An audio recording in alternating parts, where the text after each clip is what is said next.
So now what do I do? Well, I guess there's only one thing. There's something I'd like to know. Are you real? Can you feel?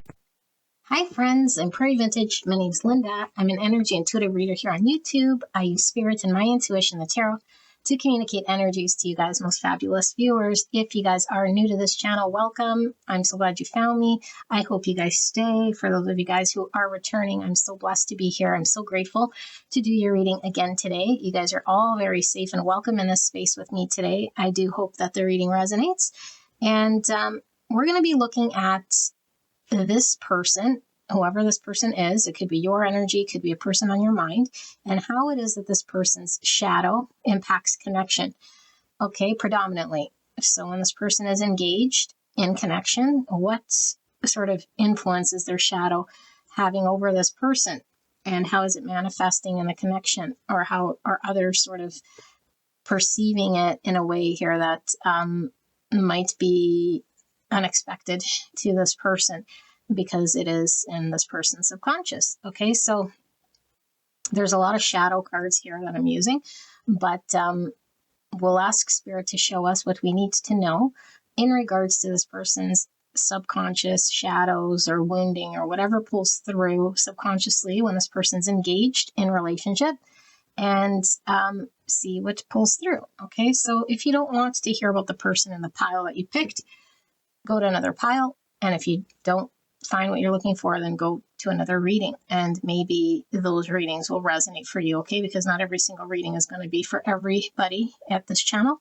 So I'll put a link right here to these decks for those of you guys interested in the decks that I'm using. And this will be a pick a card reading, and I will put the timestamps down below, and we will pull 3 options from Kim Cran's Alchemy or Wild Unknown deck for the 3 options, and then we will get into your reading. So I will see you guys at the card selection. Hello, beautiful angels. Let us pull 3 options for this pick a card reading from the Alchemy deck right here. And so if at any point you're pulled to any one of these 3, 1, 2, 3 options, you can select from the timestamp below. Okay, but we will pull 3 cards together, and we'll ask Spirit for a clear and concise message regarding the shadow of the person that we're about to channel for pile 1, 2, and 3, and how it is that this person's shadow is subconsciously impacting their connections or their connection, specifically for that group. Option 1, option 2, and for option 3, Spirit. For option 3, option 3 revealed itself with the golden rose. So I'll reveal 1 and 2, but like I say, if you're already pulled to whichever pile, then feel free to pick your option right now. And let's reveal option 1. We have the fog with 39. I'm going to turn the light off so you guys can see.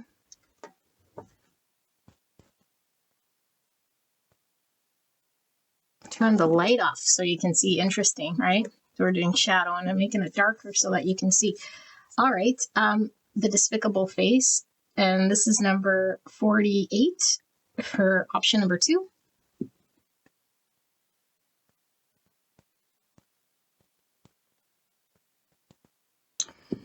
Option number 3, yes, we have 58 with the golden rose.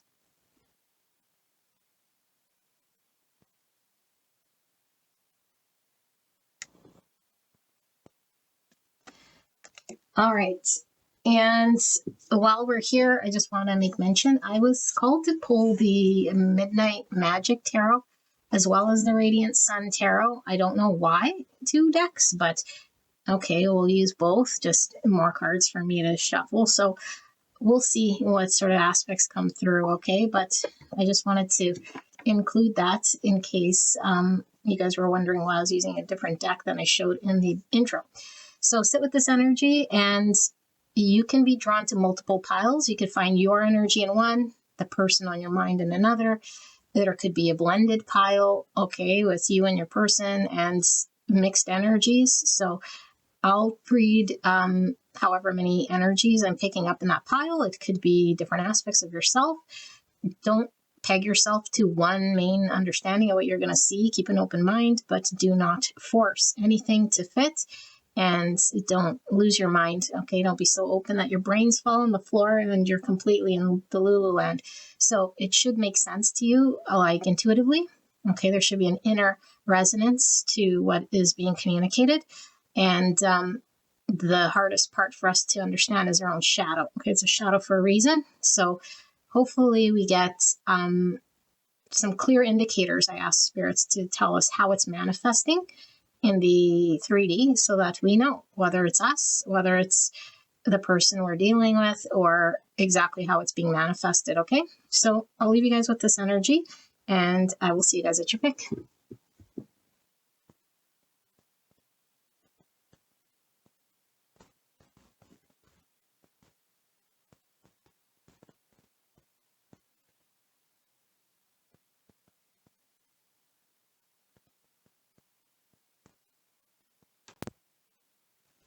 Pile 1, I hope you're well. Let's take a look at the shadow of this person that I'm channeling.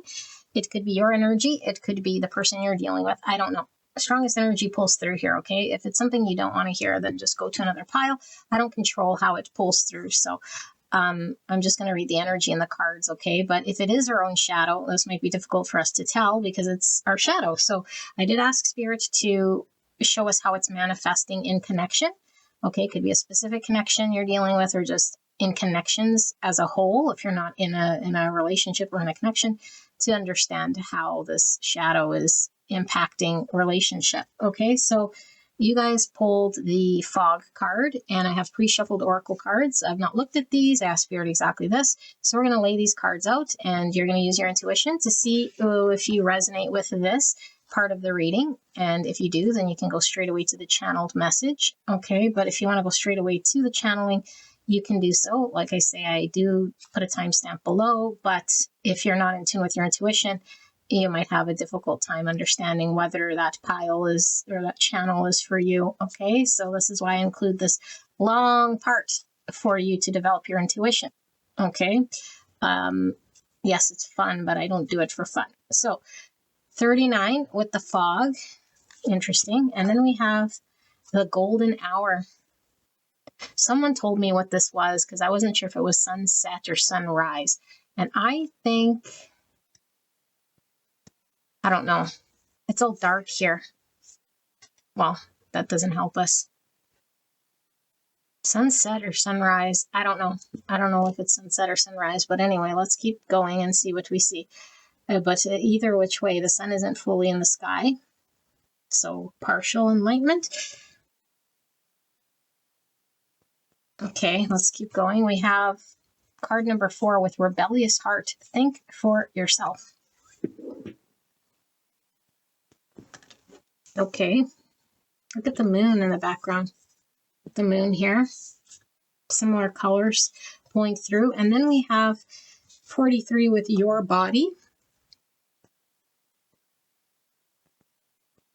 or the number 7. So we see cats. Cats could symbolize the intuition. We already saw the moon twice here. So feminine energy pulls through with the cat, the feline, and the moon. But to your body is physical. So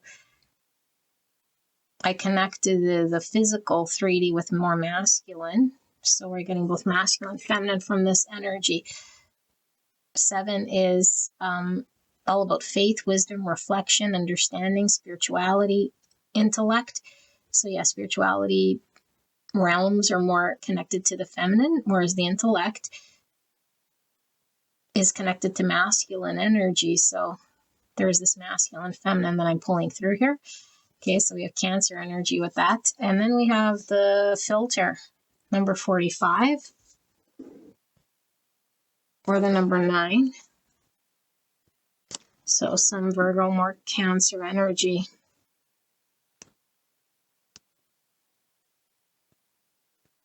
Okay, and then we have Sun and Uranus, number 8.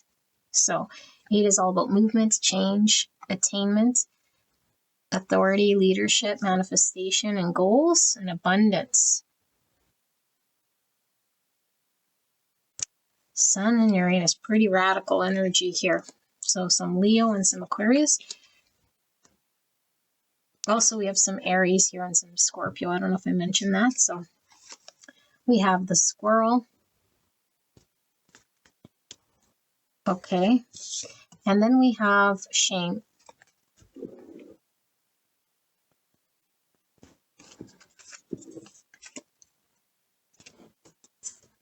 All right. And then we have envy. Turn green eyes into force of self-improvement and inspiration. Jealousy. It's so hard to read this. What does that say? I don't know what that says. Conscientiousness and longing. I don't know what that middle word is. It's hard to see, but envy. I'm going to actually look up this golden hour. Sorry, it's bothering me. Let's see. What is the golden hour? Just give me a second. The golden hour.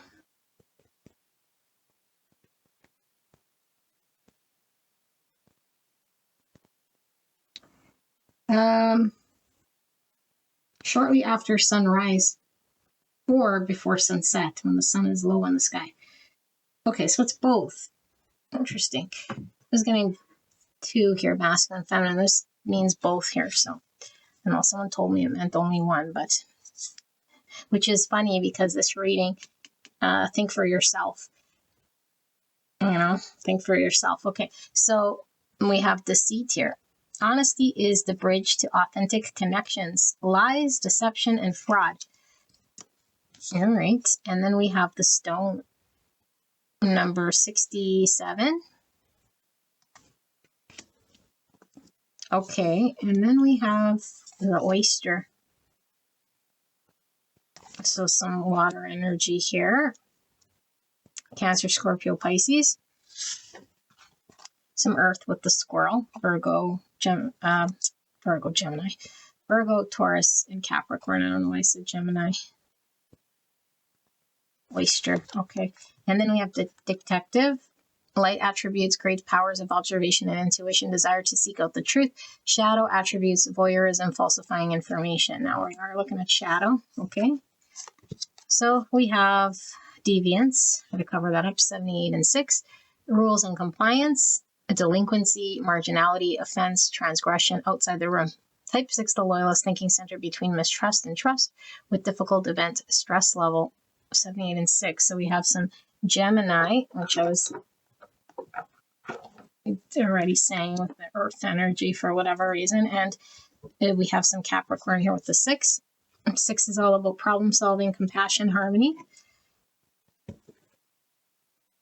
It's about love, healing, service. Okay. Then we have 63 and 9. So more Virgo, Cancer. Separation, estrangement, divorce, loss, grief, breakup, departure. Type 9, the peacemaker, instinctive center between forgetting and asserting oneself. Fundamental injury. Stress level. 63 and 9. And then we have 86, 8 and 5. So integration, growth level. Leader, trust your instinct. Inventiveness, courage, authority, embodiment, sharing, and exchanging. Type 5, the observer, thinking center between interior and exterior, with the blue, which is the throat chakra. This reading is coming through very clear to me what it's saying, okay? We'll pull tarot after, but let me sit with this energy. And I apologize if I sound like this. Well, I don't apologize. This is how I'm sounding, but I don't know why I'm sounding very monotone here. And maybe it's because it's like really early and I don't want to be too loud in case I wake someone up here. Okay, so anyway, let me sit with this energy and then we'll channel what this is about, okay? I actually think I might turn the light on. Let's see. You kind of can't see that, can you? All right, I guess I'll leave it off.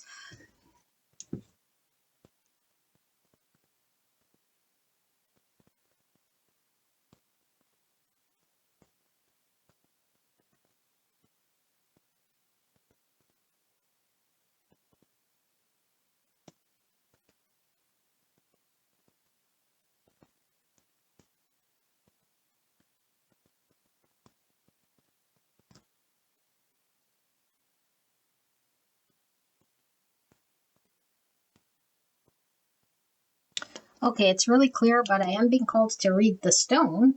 So let's read the stone together, and then I'll channel your reading.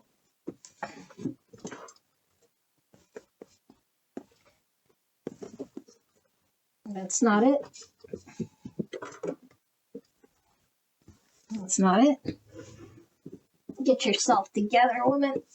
As you can see, I'm a little discombobulated lately. Alrighty, let's see. What do we have? The stone. 67. 67. Let's go.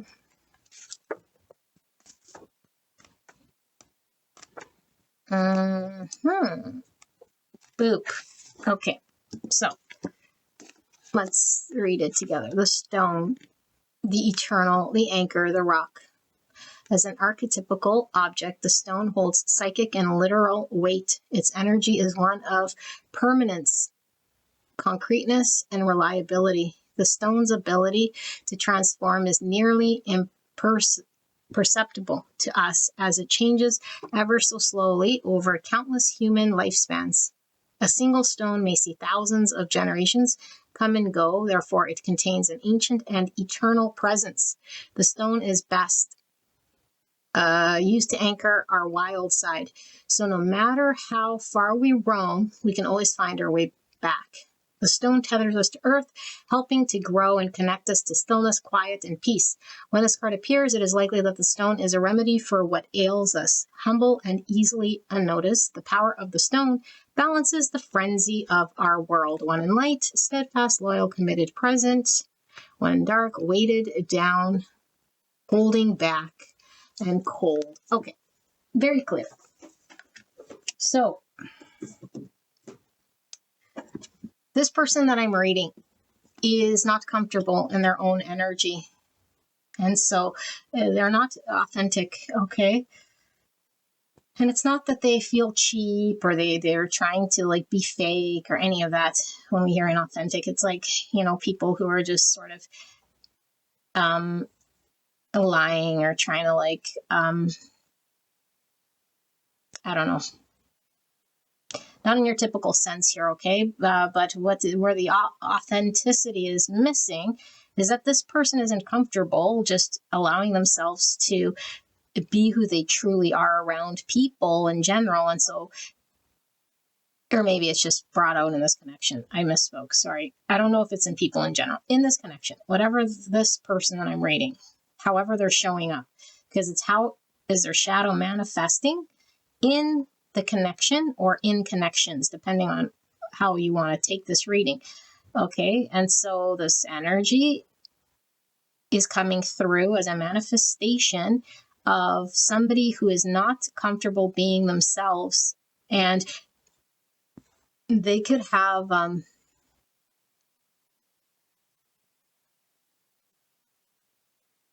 just a low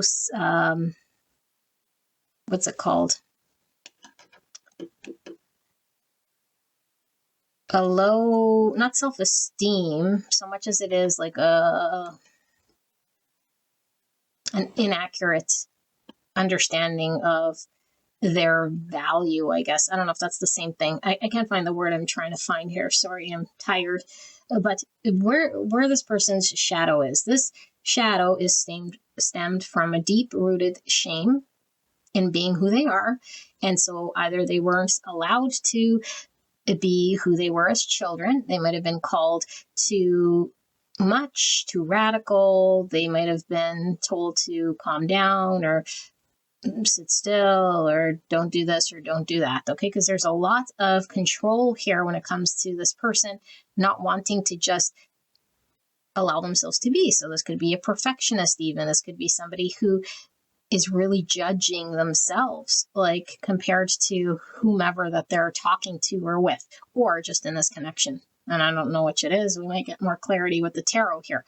Okay, and so this comparison of me versus that's the energy that they are in, but they don't realize because they're not sitting there and going, oh, how is this person and how does that compare to me? Of course, this is subconscious. So it's like subconsciously, it's like, I'll hold back and not say exactly what I'm feeling if I feel that the other person is going to think I'm silly or not make me feel like the way I think I need to be welcomed when I say something that might be authentic or genuine. So this person has a difficult time expressing the truth of how they feel and their truth. Now, for some of you guys, this person might have self-conscious energies around their physical body, their looks. Okay, for some of you guys, but I don't think this for all of you guys. I feel like for the bulk of you guys, it's saying that this person isn't comfortable in being in their energy in their body. Like they can't ground themselves. And so Spirit's talking about like the permanence of the self, that it can't go anywhere because it is who we are. And so we can mask it up and we can pretend and deny and suppress and do all sorts of things with an energy. Okay, but this person is having to like go through a process, because I do feel like this person is going through a spiritual process in their lifetime here. Okay, and it is a journey in order for them to ground themselves in the authenticity of who they are and like let it be manifested and expressed through their body, through their actions, through their words. So not just an internal world that's just like sitting there in thought or comparing and judging and anticipating but not doing or not saying, and then like that sort of thing. Because there's an internal world that happens when we're in this energy that's withholding, that's not allowing one to be. And so I feel like this person is more concerned with the immediacy of how they'll be received in the present moment of how they're engaged, over having like an overview of a totality of like what matters to them and their truth, you know? So it's like they could get easily swayed. And that's why this think for yourself. It's like, if I'm too, like, there's nothing wrong with being in a present moment for sure. But if I haven't done the shadow work, if I haven't recognized my shadow here, and I still have a lot of subconscious driving, then in the present moment, this poses an issue, because in the present moment, I'm easily swayed by others to just go along, to not say my truth, to agree to things I don't really agree to just fit in some way, so I'm accepted and approved, or so others can see me as one of them or one of the tribe, or, you know, and I never feel good enough. And so there's this always on this hamster wheel of never feeling good enough, because we're always going to see in others aspects of ourselves that we've put in our shadow, which is the good and the bad. So if we see a lot of things that we like and qualities in other, it's dormant in us, and we don't realize that we have those strengths. And so we wouldn't be able to recognize it in another if we did not have it within. It'd be impossible. We wouldn't even see it. It's like if we're not conscious of something or aware of something, it doesn't become a thing. So if we're consciously aware and seeing and observing something in another, it's because it exists within us. And so we should pay attention to the things that we're really pulled to, that we see as what we admire, and because that would be coming from the subconscious, and then things that we're judgmental of, you know, finding fault with. It's like, well, that's within us as well. And so this person, I would say, is still not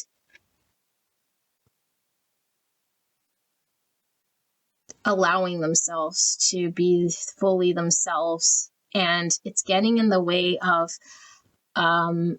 authentic connection, authentic expression, and being happy. Because what happens is when we engage this way, even if we're loved and admired and put on a pedestal, we aren't being our truest self. So it's the fake self that's being loved And so it makes us feel even sort of more disconnected. It's like, I'll never be reached.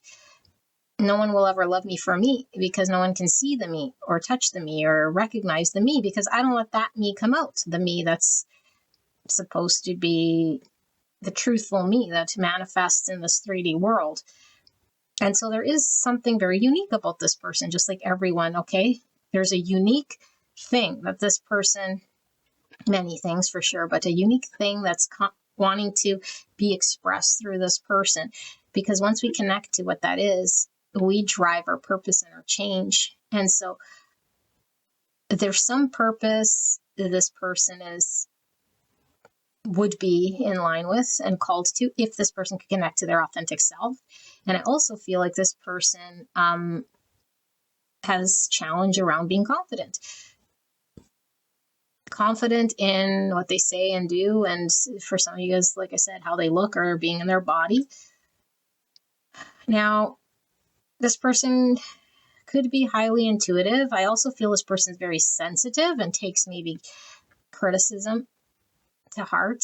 Okay, there could be a lot of that. There could be a lot of negative self-speak or seeing the negative rather than the positive when it comes to anything that triggers the subconscious. So that's how it manifests. It's like someone will say something that has nothing to do with them specifically or personally.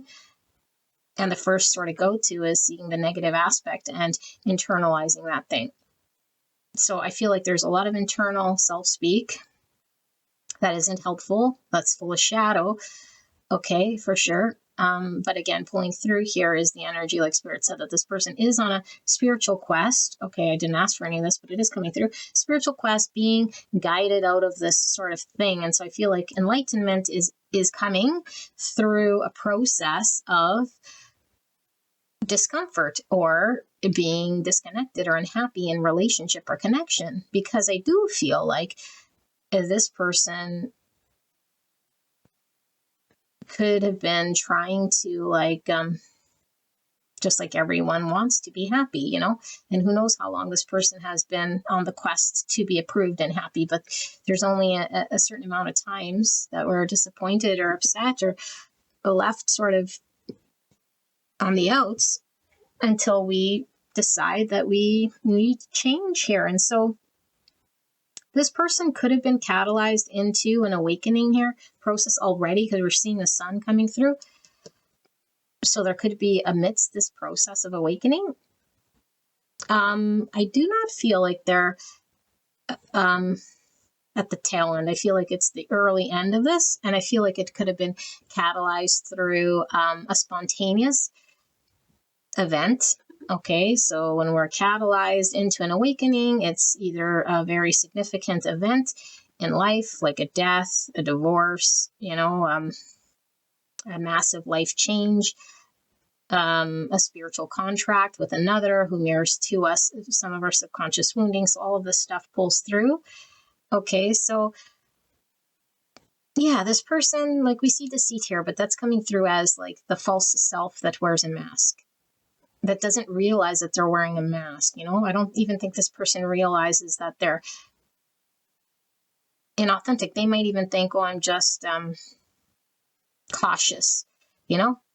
Or I'm just protecting myself or defending my position, or I don't want to be reached or seen or something. But it's like, no, that's actually not the truth. Like if they say that, it's like a defense mechanism because their shadow doesn't want to be exposed.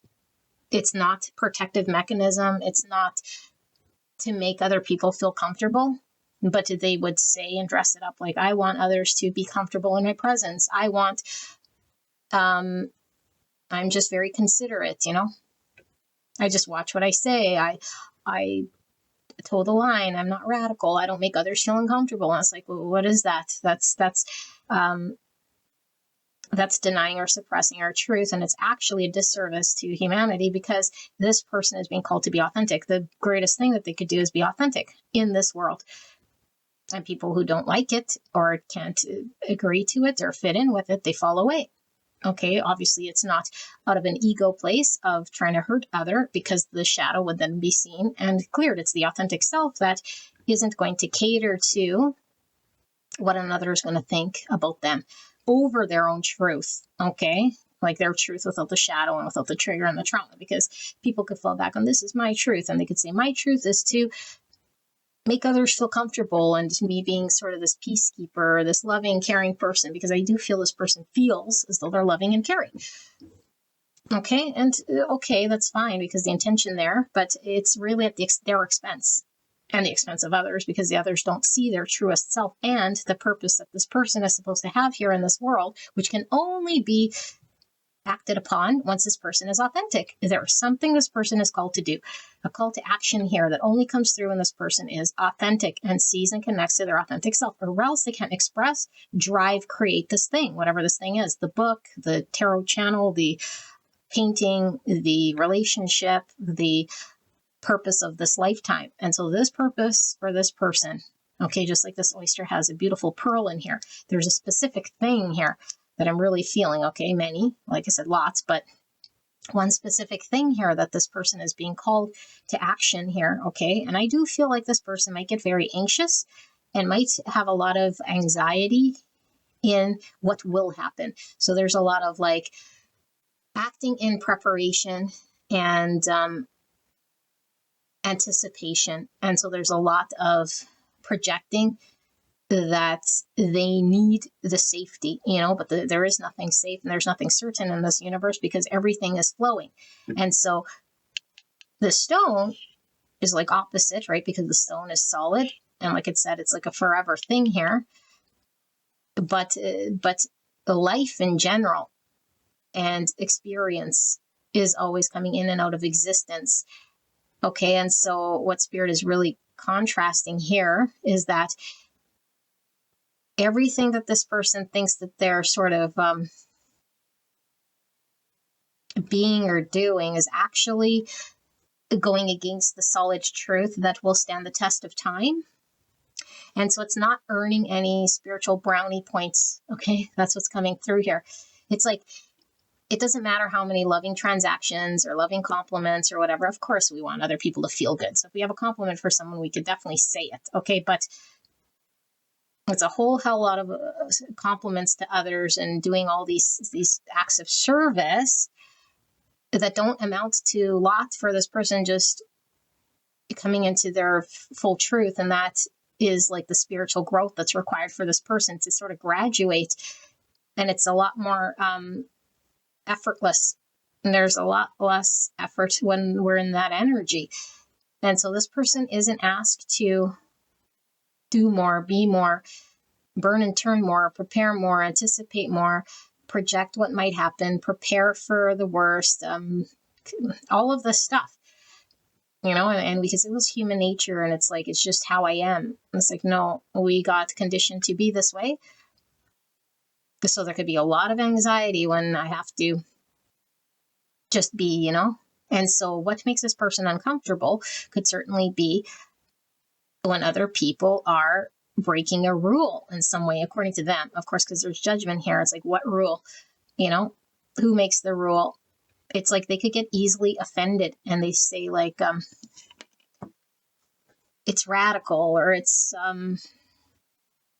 and this type of an energy could be so sensitive that it's like actually in making this person suffer or be unpleasant, because with that judgment comes like the self-judgment, comes the judgment of other, and then comes this friction, and then it becomes very narrow. It's very narrow when we can be fully happy and when we can allow things to be, and we come very like sort of more fixed than we think we are, because we have a very narrow understanding of what's right and what's wrong and how one has to be and what's out of line. And so there's a lot of this judging again, like what is radical, what is acceptable. I don't know if it's society or traditional or religious or whatever, but there is this Hierophant sort of energy that pulls through here. Okay, and so what Spirit is talking about, because how does this manifest and impact connection? There's a lot of space, okay? It's saying separation, so there could be a lot of breakups, doesn't have to be. There could have been one divorce, there could have been many divorces, there could be breakups, or there could be in one specific connection, a lot of on again, off again, on again, off agains. Okay, or maybe one major breakup and there's a big question mark as to what happened. But either which way, Spirit is saying in this energy, even if they didn't experience a separation, this card's very significant, because what Spirit is talking about here is if this person maintains this energy, they will ultimately end in a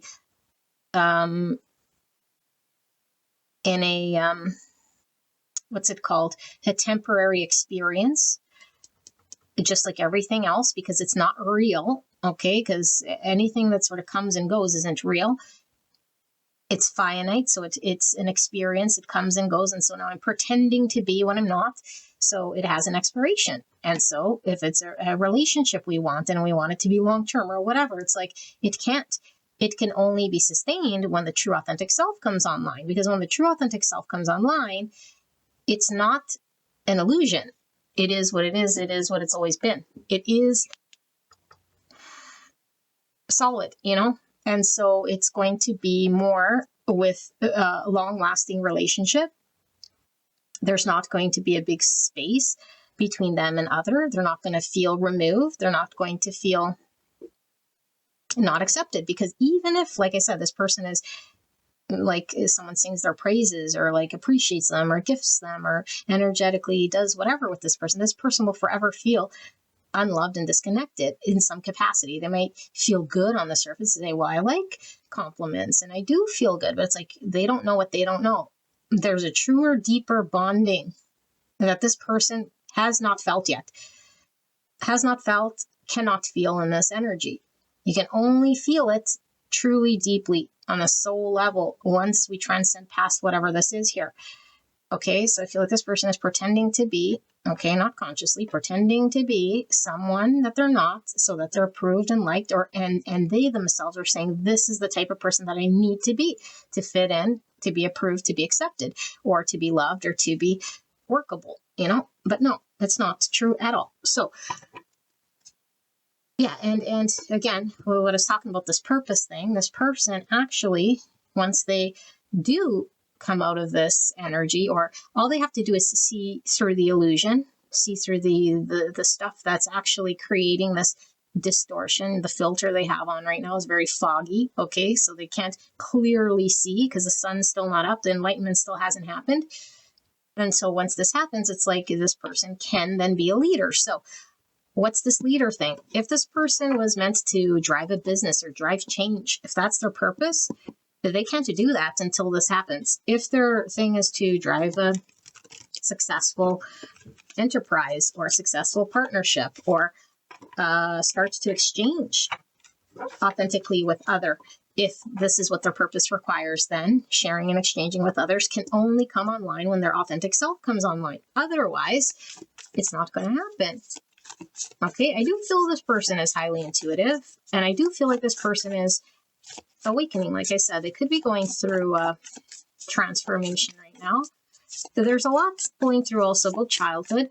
So it could be, like I said, in childhood, they were told somehow in their younger years, maybe by a parent or caregiver or teacher, and it doesn't have to be consistent. It could just be at a point in our life where we're very impressionable.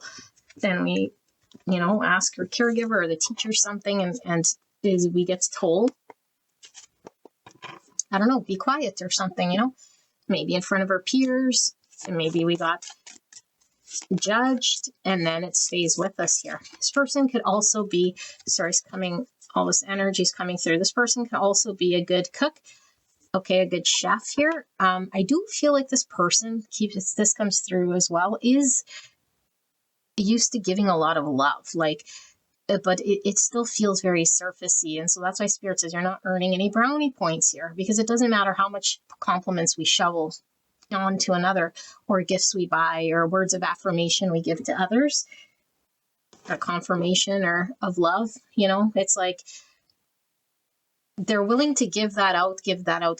But I feel like they're trying to win appreciation and value this way.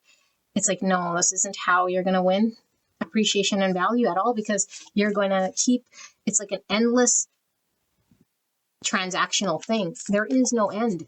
And this person can become very exhausted. In fact, they might have become so exhausted that this whole thing is now shifting in order for this person, like they're waking up, in order for them to actually enjoy the truest self so they could create whatever they're meant to create and experience a deep sense of love rather than being on the opposite side of giving this thing.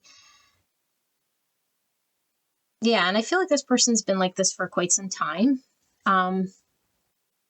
They might have ADHD. For some of you guys, it's coming through this way, or just like get very scattered thoughts. Not necessarily that I'm diagnosing anyone here, but it could be a thing, where they maybe have a lot of scattered thoughts. They might move very quickly, or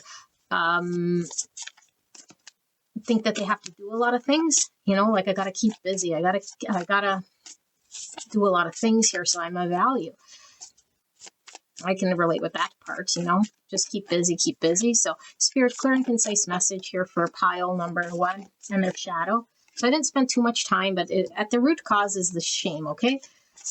Because the shame is the judgment we carry when we haven't resolved why we think we don't stack up or measure up. And then we just silence part of ourself, okay? So Spirit, clear and concise message for the greatest and highest good of pile 1. Can we look at pile 1's shadow and how is this manifesting in the 3D in connection? Please protect me and the viewer as I channel this message for the greatest and highest good. Thank you so much, pile number 1, for allowing me to tap into your energy, the energy around you at this time. I'm so blessed to be here doing your reading today. And I do ask that Spirit allow me to channel this in a way that you will understand the messages being delivered to you today. So we have 3 of Cups. Yeah, I can't get deep.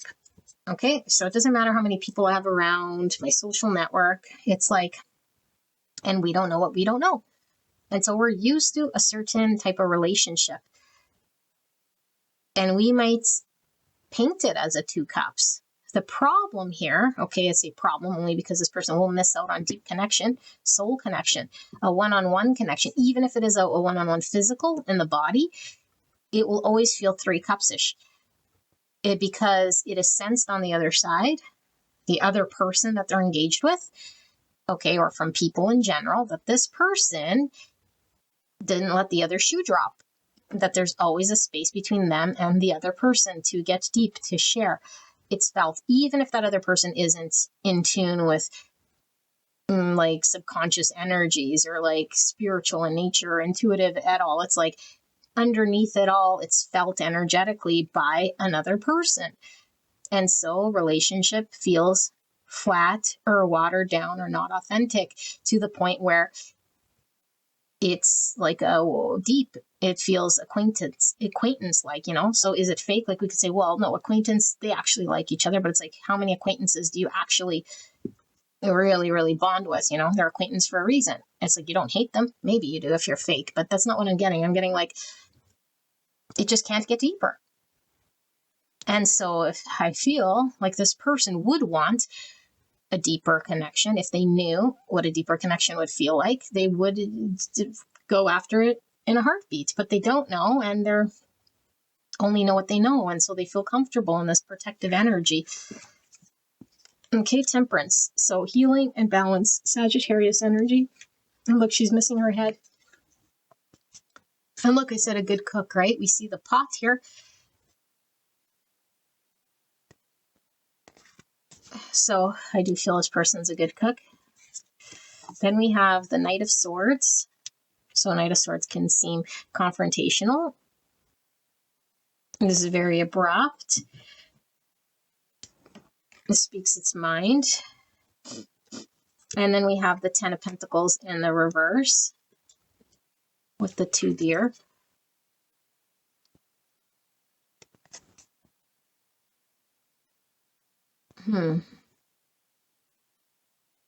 Seven Pentacles, 3 Pentacles.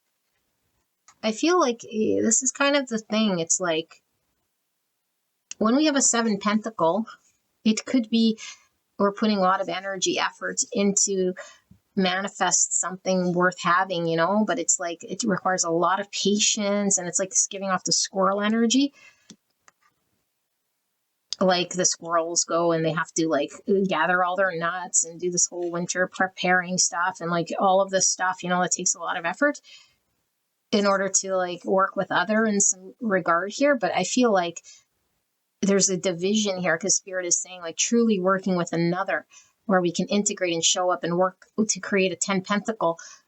This person needs to put their energy and their effort actually towards like it wouldn't be effort to be themselves, but the energy and the effort that they're actually outputting right now, like I said, like in this endless sort of dishing out compliments or dishing out their energy or dishing out love. It's like it's endless and it's tiring and exhausting. It's not going to build to anything. Mm-hmm. Sorry, my phone's going off. It's not going to build to anything. And so they have to get authentic if they want to create something with someone else. Okay. Ace of Cups in reverse. Yeah. So what did I say? It's all about the self that needs to go inwards to accept self. And it doesn't matter how many people around this person like them or shower them with gifts or words or whatever. It's like if they don't love themselves, if they don't see their own value, if they don't fill their own cup, they can't show up in a Two of Cups, because a Two of Cups requires both sides of the cup. And so if this person doesn't have one side of the cup to give to it, it'll never be a co-creation of two people creating something. It'll always be lopsided. And so right now there's a lopsidedness that this person experiences in connection, where they might feel like they're over investing or over giving. And they might even say, I'm an over giver, I over invest. And it's like Spirit saying, well, no, the only thing you're giving is a false self. The only thing you're investing is something that's not required here anyway. So it's not earning you brownie points, whoever this person is, you know? And so they might be aware, maybe this is what they're healing. I don't know. There's something about maybe having a lot of imbalanced relationships that might lead to separation, or like, I'm misunderstood. No one understands me. They can't connect with me. It's like, well, this would be why. Okay, because the cup isn't in the upright and it isn't full. So we must fill our cup first and be filled with ourselves. And so there's something about, there's a dove here, and so doves are peace. Okay, and so it's like making peace with some part of ourself, maybe where we carried a lot of shame, and forgiveness with the olive branch. So what part of ourself do we need to forgive? Because I also feel this person would be one that carries resentment, and whether they admit it to themselves or not, it's like if someone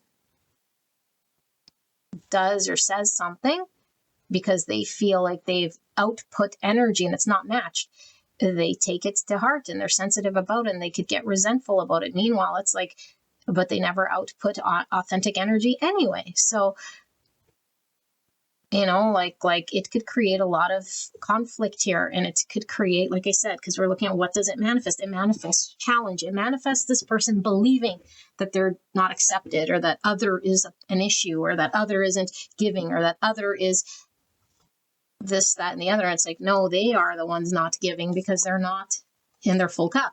What they're giving is of a false self. What they're giving is this person that they think should be accepted, that the other should just take on. It's like, no, the other's not going to take on this fake person. The other is only going to take on the true person here. Okay, but they're too focused. Maybe their dialogue is, this other person is not doing what I want them to do, or is not committing to working with me. No, they're not, because you're not you. You're someone else right now. You're the Hierophant. Okay, so Knight of Wands. So 2 knights. This is how we express ourselves. Okay, and these are the 2 of the fastest moving knights in the deck. So the Knight of Wands is full of passion and fire, desire, and expression. Same with this Knight of Swords. They both sort of take action. They don't have a whole lot of thought, you know, and so the squirrel is all about preparing and analyzing, and, you know, but there's a lot of movement. Okay, and then this think for yourself. So these knights don't really, they kind of just take action, you know, but it's giving that like bull in a china shop, and we have this rules and compliance and delinquency and offense and transgression and outside the room. So I don't know if they like, that's the part of them that they're suppressing, the parts that just sort of wants to say or run wild or do whatever. 8 of Cups in reverse. So the 8 of Cups is talking about being emotionally unsatisfied. And in the reverse, it's like we either stay in a situation where it's emotionally unfulfilling because we don't see our own value, in order for us to understand what will make us a 9 cups, which again, this dove, something to forgive. So if this person's holding resentments, it gets easily upset or offended, is holding on to shame or something of their past or some sort of thing, the only way for them to find emotional happiness with the 9 cups is for them to sit with their authentic energy, because then they'll walk away from anything that's emotionally unsatisfying. But right now, they'd rather stay with the unsatisfying situation because they don't see their full value. They can't see their full value because they don't even see their true self. And so they could stay in situations, again, that will reflect this back to them. Like, why are relationships just keeping me in friend zone or not getting deep? And that's the mirror of life. That's the mirror that's being trying to show to this person, is like, this type of a connection is showing back to themselves. They're the ones that can't get deep. They're the ones that keep things in friend zone.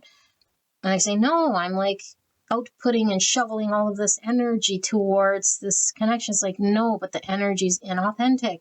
So you're not giving any energy. All you're doing is dishing some false energy here. It's not going anywhere. Okay. 9 of Cups. Yeah. In reverse. So that's exactly it. They can't find their 9. Like I said, the 8 plus the 1's the 9. Here we have the 9, and it's also in reverse, meaning this person feels emotionally unsatisfied. And look at the 2 doves. So it's being mirrored back to them. And so whatever situation, relationship they're in, and I do feel for some of you guys, it's a specific relationship and we're really unhappy about it. And we might be saying that it's imbalanced. It needs to get balanced, but we're still stuck in this sort of misunderstanding of our own role. Okay. And for others of you guys, it's reflected back in every relationship, like in a friend group, that it's seen, because it's known that pile number 1, this energy that I'm reading, okay, for you, whether this is you or not, I don't know, but pile number 1's energy person that I'm reading here is like this. It's seen and understood by the network of people. And it's like, the only person who doesn't see it here is this person, you know? And if they, how do we put this into words? There's like, once they stop looking out there as a disappointment, as what's emotionally dissatisfying to them, and they look at their own output and they look at why they're doing what they're doing, why they say and do what they do, they'll find the answer there. Because if they're too busy, disappointed in the relationships they're in, and moving from one to another, or not finding the one, or unhappy with an emotionally dissatisfying situation, or a lopsided one, or where they have to give, or where they just don't feel understood. If that's the energy that's manifested with this person, then the only way that they can really rectify this whole thing is to say, okay, that must mean I have a wound within me that's being mirrored and back to me with that manifestation, that I'm the one here that's disconnected from being my authentic self and allowing myself to get deep, not the other way around. Okay, so it's really a mirror here. So yeah, the authentic self. Look at the horse, the white horse here and the white horse here. So horses are all about freedom, liberation, and self-empowerment. And the white talks about the pure self. And so I feel like there is a pure self that's going to empower this person to actually take action in their world. So there's a lack of confidence and a holdback energy that doesn't allow there to be a deeper bonding. And so, yeah, this person just has to integrate this shadowy part. So let's see, Spirit, clear and concise message for the greatest and highest good. Now, this person could be extra patient. Okay, but patience isn't going to help anything, because, I mean, patience is great. We definitely need patience. But in this case, this isn't be more patient. This isn't pour more into situations. This isn't give more of that energy. Okay, because I feel like this person's being asked to integrate the shadow part, meaning I have to see it first and then accept it and then be aware of it so that I can integrate it.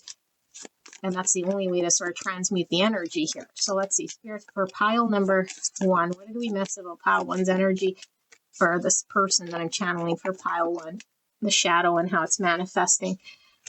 Judgment. So yes, there's this heavy sort of judgment that comes with this person in regards to how they're perceiving themselves and other, but I also feel like this is the awakening and the realization of the truth. It's like waking up to the truth of what's actually going on here with this judgment. So this person's awakened. Okay, Queen of Cups. So we have Cancer, Scorpio, Pisces energy. Compassion, love, intuition. Remember I said that this person feels very intuitive with the black cat at the beginning when we were laying the cards down. Very intuitive, very emotional, very creative, very loving. Okay, 8 of Swords in reverse.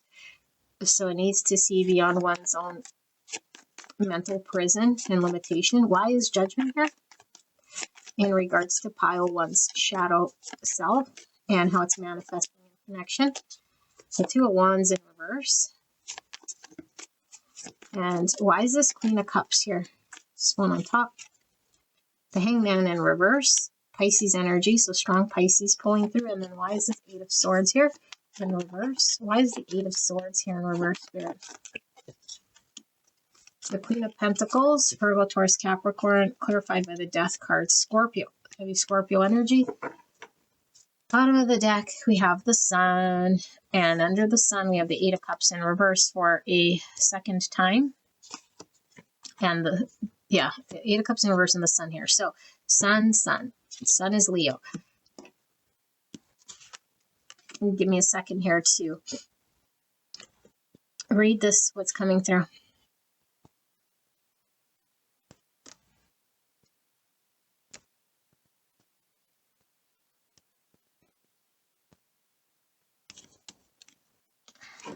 This Queen of Pentacles is giving me this stone energy. But I do want to get a little bit more about this whole thing here, okay? But other than that, okay, so this person is being awakened, okay? I'm really getting like illumination, enlightenment. The sun's coming out to highlight something, to show them something. It's the journey, the spiritual journey this person is on to reveal to them this shadowy part. Because if this person doesn't see it, they remain in unhappy, emotionally dissatisfying situations.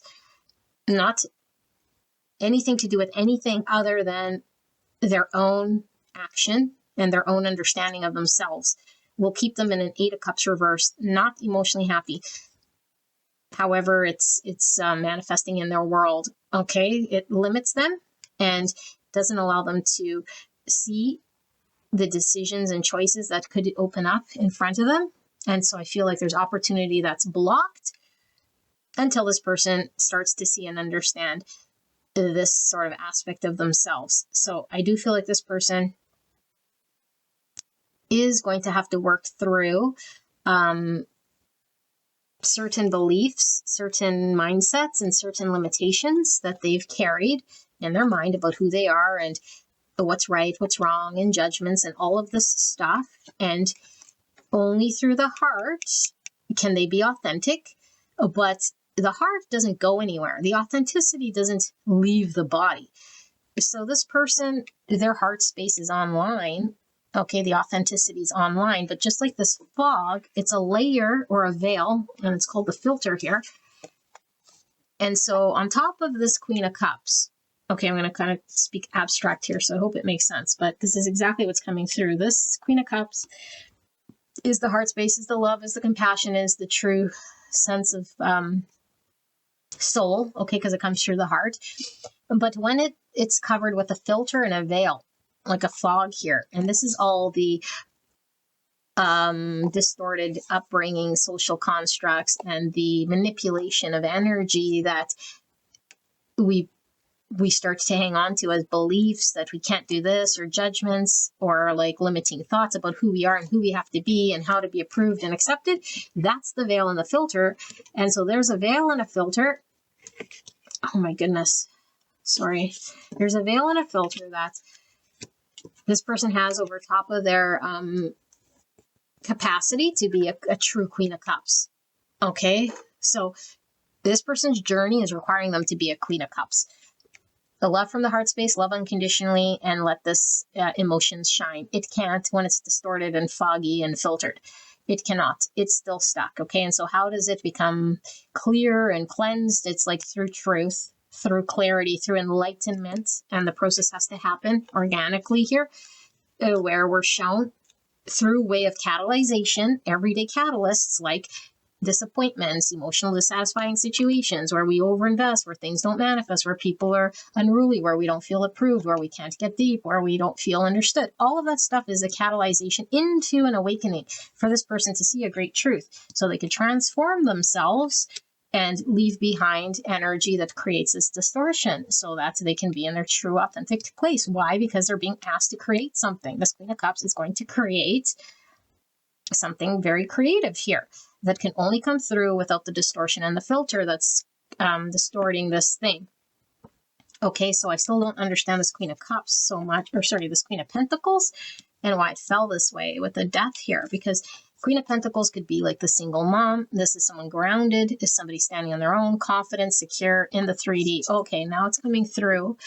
Thank you, Spirit. This card that I was reading, when I said this person might not feel comfortable in their body, and like the stone I was feeling like was a need to like embody in the 3D a manifestation of who this person truly is.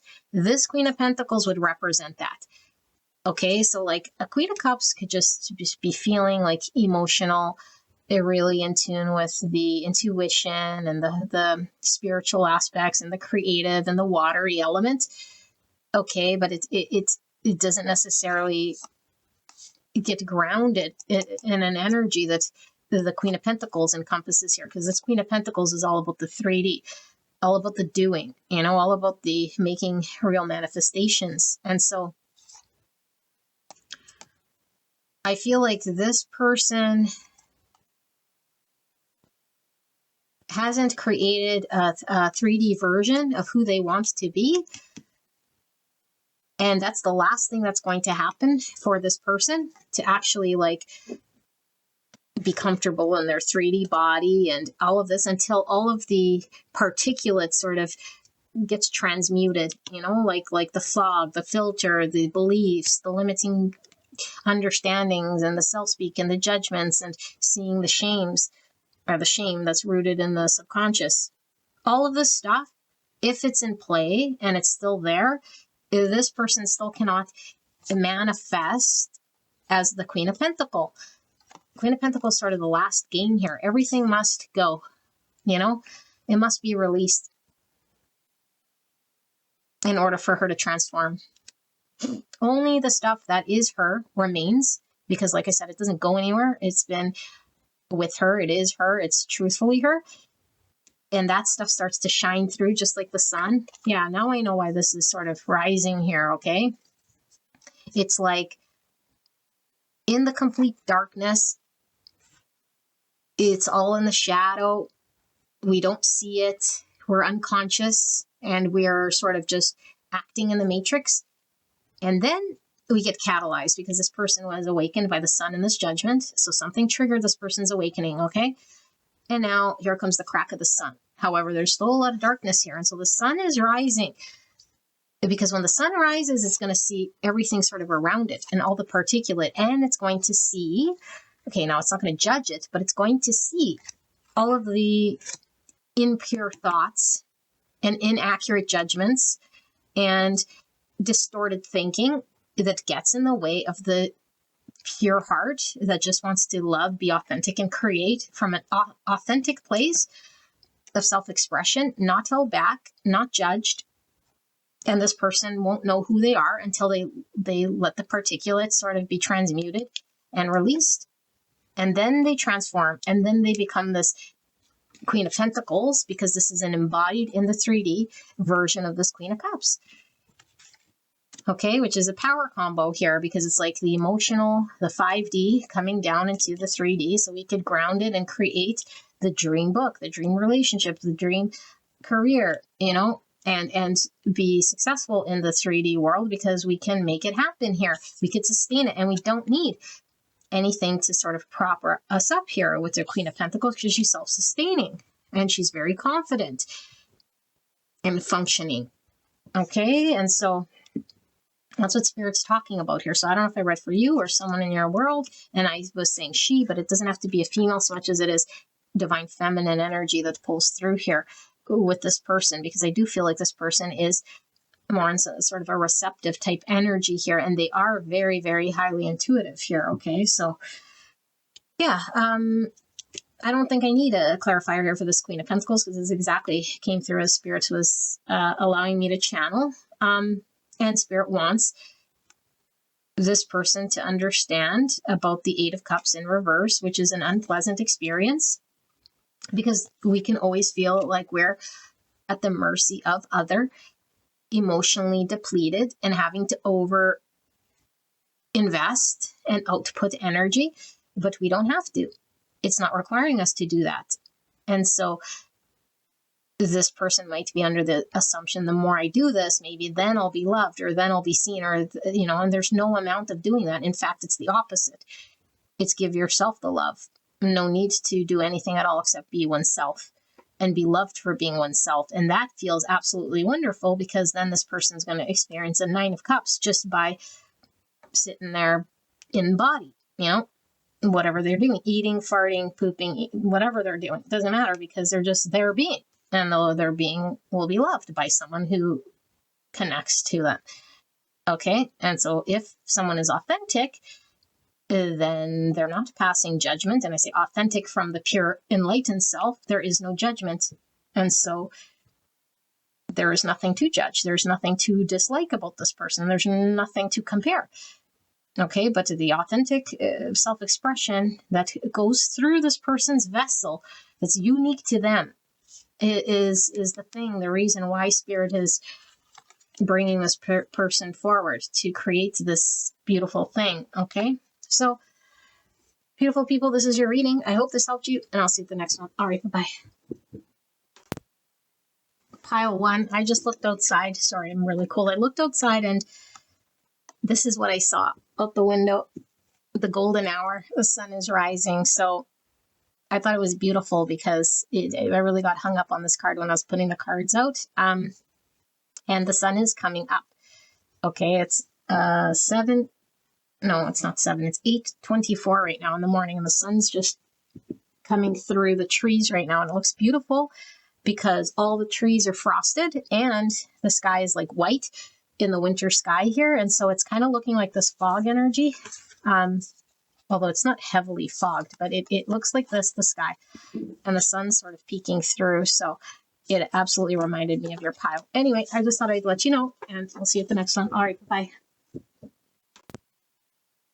Pile number 2, you guys picked the Despicable Face here, card number 48, and we're looking at the energy of this person, whoever this might be. Could be your energy, could be someone you're dealing with, and their shadow. And how is this person's shadow subconsciously driving this person in connection? So either in connection with others, plural, okay, or in a specific connection. Maybe it's the person you're dealing with in connection, or maybe it's how you're engaged in connection. Okay, so keep an open mind here, but if it doesn't resonate, then it's not your pile. And I'll ask that you sit through this card layout if you're developing your intuition, so that you know whether this is your pile or not.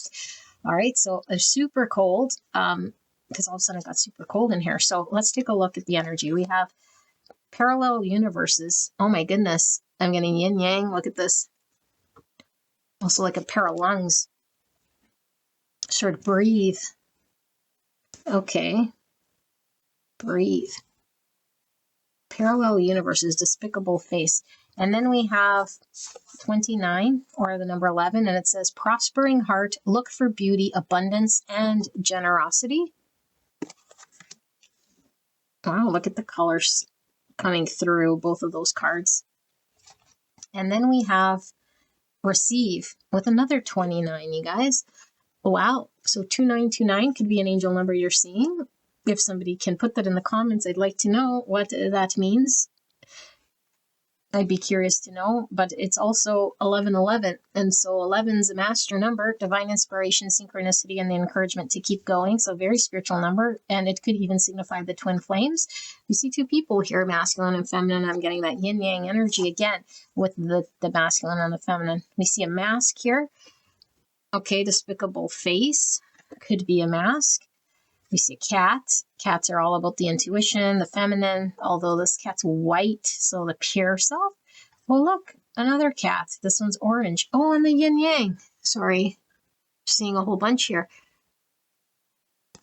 What's interesting is my twin and I both had a cat, an orange cat, and both our cats were named Ginger. So it was a synchronicity that we had. So I was talking about twin flames. Definitely this could be a connection with a soulmate or a twin flame that you're really bonded to spiritually. Okay, the yin yang here could definitely be the mirrored opposites, masculine and feminine. We see a mother holding a child here and a cupid or an angel with a bow and arrow. Yeah, cupid. Sunflowers could be significant. And we see the mountains. Mountains could talk about something very fixed, or it could talk about obstacles. Okay, well, lots in that card. So we have the gift, number 14 and 5. And then we have number 54, Saturn, Pluto. Okay, so another 9 here. I don't know, I'm saying another 9. But the 9 is Virgo and Cancer energy. Saturn is the ruling planet for Capricorn and Aquarius, and Pluto's ruling planet for Scorpio. It's a heavy energy here. And then we have the jellyfish. Okay. And, oh my goodness, it says escape. I don't know if you guys can see.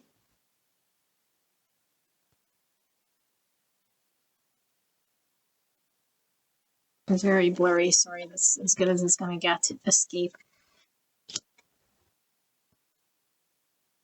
Receive.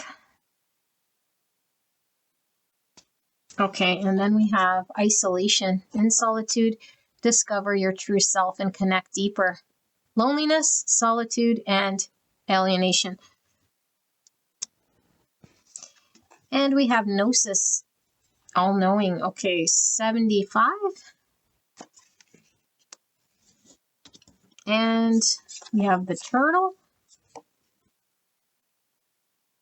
So I get earth and water from the turtle. Okay, so we have Virgo, Taurus, Capricorn, and Cancer, Scorpio, Pisces energy. Yeah, turtles symbolize longevity, protection.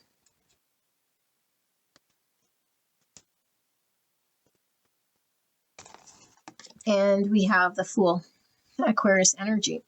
Light attributes, fearlessly revealing emotion, and then helping people laugh at absurdity and hypocrisy. Shadow attributes, using humor to wound rather than liberate. Denial of your emotional truth. Despicable face, and look, he's taken off his mask, his face. The gesture. And we have 53 and 8 with lust. Oopsie. So we have sleeping around, debauchery, libertarianism, pornography, sexual pleasure, taking advantage of. Type 8, the challenger, instinctive center between strength and weakness. So 8 is the number of the ego, but it is all about movement, change, attainment, authority, leadership, abundance, goals. Leo and more Aquarius. Okay, and then we have identification with 30 and 3. Look at the twins here. Defense mechanism. Resemblance, similarity, mimicry, comedian. Something about laughing at absurdity. Using humor to wound. Seeming, did I say seemingly? Seeming, chameleon. Type 3, the achiever, emotional center between appearance and authenticity, solar plexus energy. And here's the white, which is the authentic self. And where do we see the white again? Oh yeah, the white cat. Cats are very independent. Okay. Okay. And then we have rigidity. 55 and 1. So 55 is a master number. Change is the only constant. Divinely orchestrated change, which would help one get out of rigidity. Stiff upper lip, harshness, OCD, austerity, inflexibility, and intolerance. Type 1, the perfectionist instinctive center between control and letting go. The 1. 1 is Fool energy because 1 is the first card, or Fool is the first card in the tarot. My goodness, 1's all about new beginnings, potential opportunities. And we have some Virgo Gemini energy with that 1. Silver is I call it the self that feels like it's not good enough with the silver. Okay, because there's the gold, which is the high self, and then there's the silver, which is how we sort of see ourselves as not good enough or less than in some regard, second place. Okay, so let me sit here with this energy and then channel what this is before we get into the tarot. What I wanted to mention, though, and I mentioned in the other pile, I was called to pull the Magic Night Tarot as well, to do 2 sort of rounds of tarot here using 2 different tarot packs, okay? In case you're wondering what deck I'm using.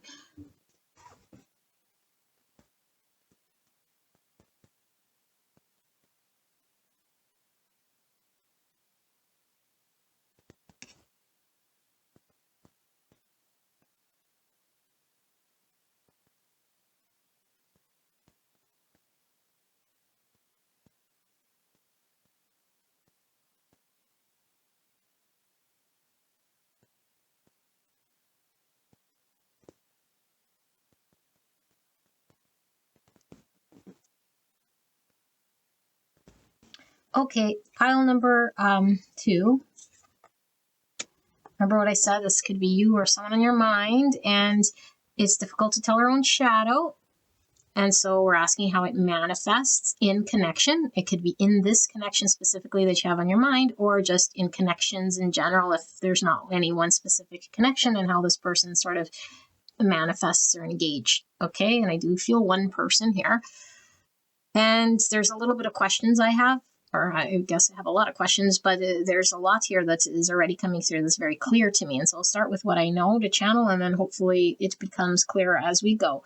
Okay, if you weren't in the card layout here, we do have some Leos, some Aquarius, some Virgo, Taurus, Capricorn, and Cancer, Scorpio, Pisces, and some Libra and some Gemini. Okay, I think this group is missing fire is one thing that I'm not seeing or feeling here. Yes, Scorpio here as well, Capricorn and Aquarius. Yeah, there's not fire.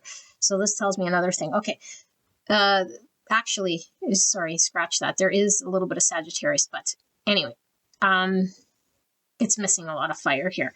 This person is, it's interesting because how I started pile number 1 was this person is inauthentic. And I could say the same thing for this person, but they're actually living in a world inside themselves that's true, unlike pile 1. Okay, and I won't spoil pile 1 so much, but it's like inside my world, I know myself and I'm understanding myself and I'm living in a world inside myself.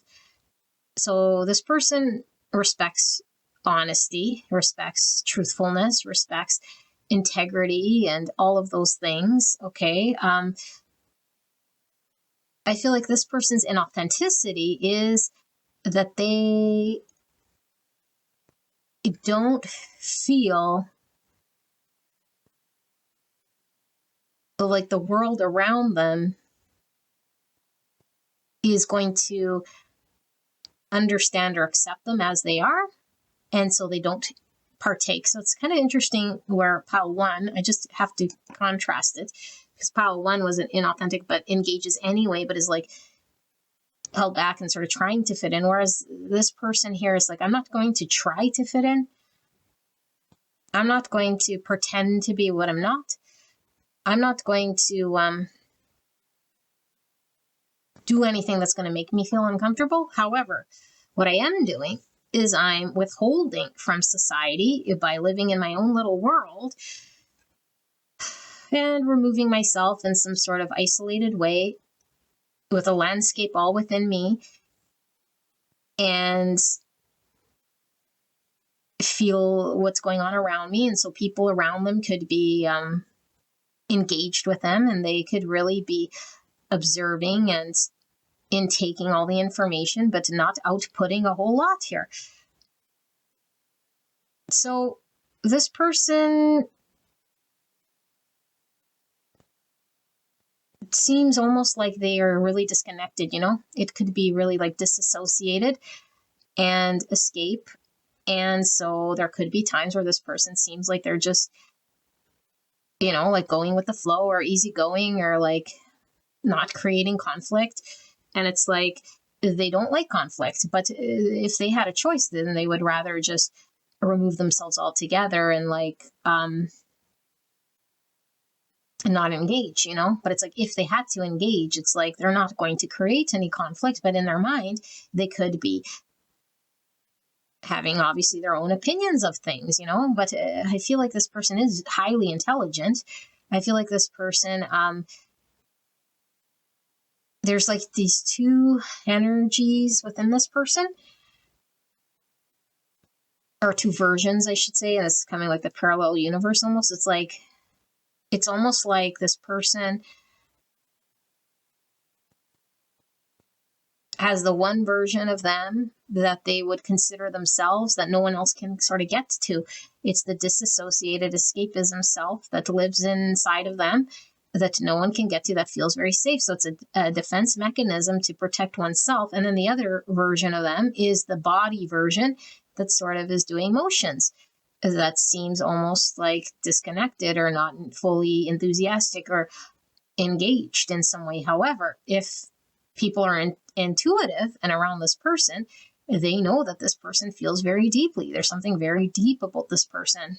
They feel deeply. They're very observant. They might be somebody who doesn't talk a lot and getting very sort of intakes energy. You know, and they could be somebody here who likes to read a lot or learn a lot or know a lot about a lot of things, you know, like highly intelligent, have a lot of factual information, and they could maybe talk about that. But when it comes to talking about themselves specifically, emotions, feelings, thoughts on themselves personally, I feel this person is very quiet about this, you know, and it's not that they're shameful or any of that stuff, because again, in like pile one, where there was a desire to sort of fit in, this person's already assumed they won't fit in a way or be accepted or approved. And this is a coping mechanism of theirs in order to make it sort of easier to protect themselves, because they could have experienced being very disappointed, or like other people maybe not understanding them.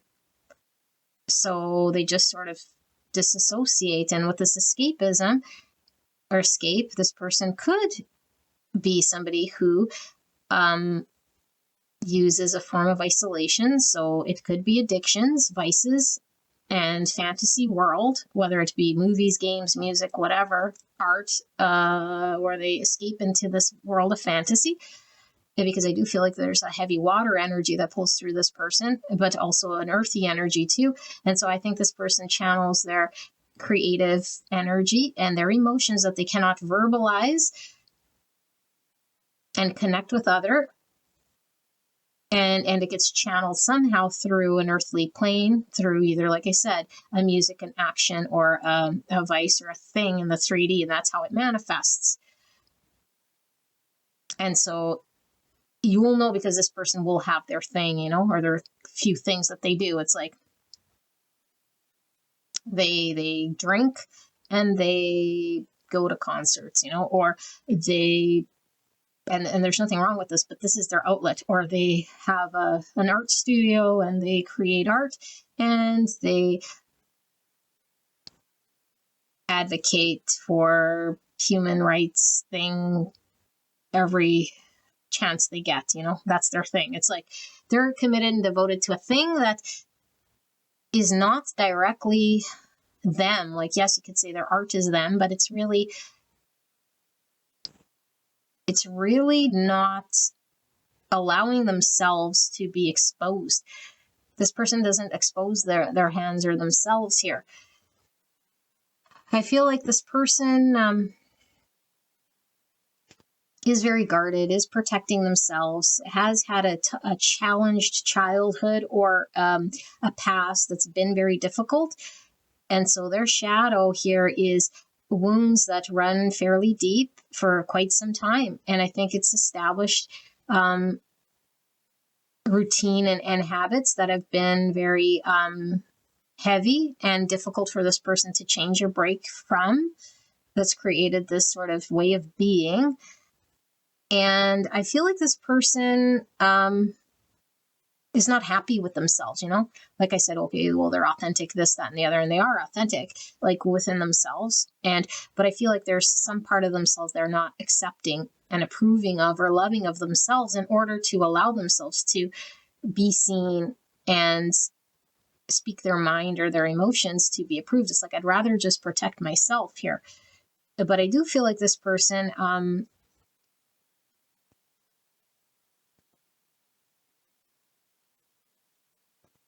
it really, really clings to a form of independence here and might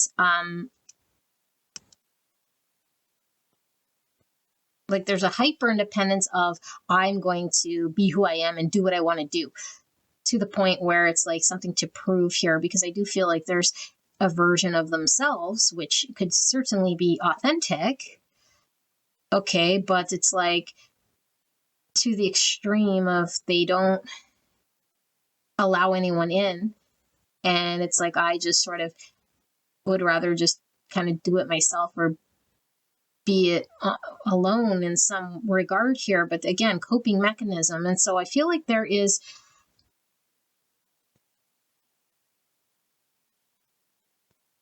also a very fixed way that this person is. Okay, rigidity. These mountains here, like I feel like they have rituals or habits or something like this that they stick to. And I think this person does not like things that tell them what to do. I mean, most people don't, but it's like they get threatened very easily by anything that sort of questions their system. And so I feel like there's an defensive energy that comes through. And it could definitely be offensive, meaning like get defensive and then go on the offensive when they feel threatened, like a cat would, when you corner it, then it's like wants to attack. But I feel like this person will peacekeep, but they don't like conflict. And so they try to just sort of, keep peace if they can, stay under the radar. I feel like this person would stay under the radar if they can. I am seeing really beautiful eyes. So this person might have really beautiful eyes. I see light colored eyes, so blue eyes, green eyes, light hazel eyes. Okay, but so I also feel like this person, if they do engage or get close in some regard, they do deflect by way of humor, and they could use sarcasm or like say certain things that are more sort of surface rather than deeper truths of how they're feeling. So they don't show their cards right away. They play their cards close to their chest, and they might test waters in a way, but I don't feel it's testing so much as it is comfort zone of what they can say. And I feel like this person is suffering, I feel like it's a suffering of not being seen, not being approved, and this beautiful energy that's within them that can't come online. And I do feel like they could be quite, like have a good sense of humor. They are definitely very watery, like I said, so they could feel very, very deeply. This person could be highly intuitive. This person could be a good swimmer as well. Okay, that's for some of you guys, if that pulls through, or live near a body of water, or like swimming, or talk about swimming, or something like this, or like the ocean, and be just connected here with water. But I do feel like relationship for this person and how it manifests. Now, this is lust. I feel like this person is only capable of a physical interaction in this energy. And it's unfortunate, not because they're lusty, not because it's what they prefer, but that's the only output this person can have because of the fact that this person has their world that I said were the two sort of selves, and that other one world can't come down to earth and be manifested in the 3D, so no one can reach that version of them. It's sitting somewhere in the ethers, disassociated in escapism, in the high, in the art, in the abstract, in the 5D, in the ethereal space, sitting there under guard, hidden or buried, or but this person isn't saying, I'm just going to hide it, I'm just going to keep it secret. Again, this is subconscious, so it's like this part of me just it doesn't find a way of manifesting and coming out. I don't know how to do it, because at some point, most likely in childhood, it slowly had to protect itself and disassociate and keep it safe and protected, because in childhood we cannot confront, we're little kids, so we can't fight our caregiver, and we can't run because we're at the mercy of the caregiver, so there's nowhere to go, so we sort of freeze. Okay, so the fight or freeze, and this person might have frozen over time.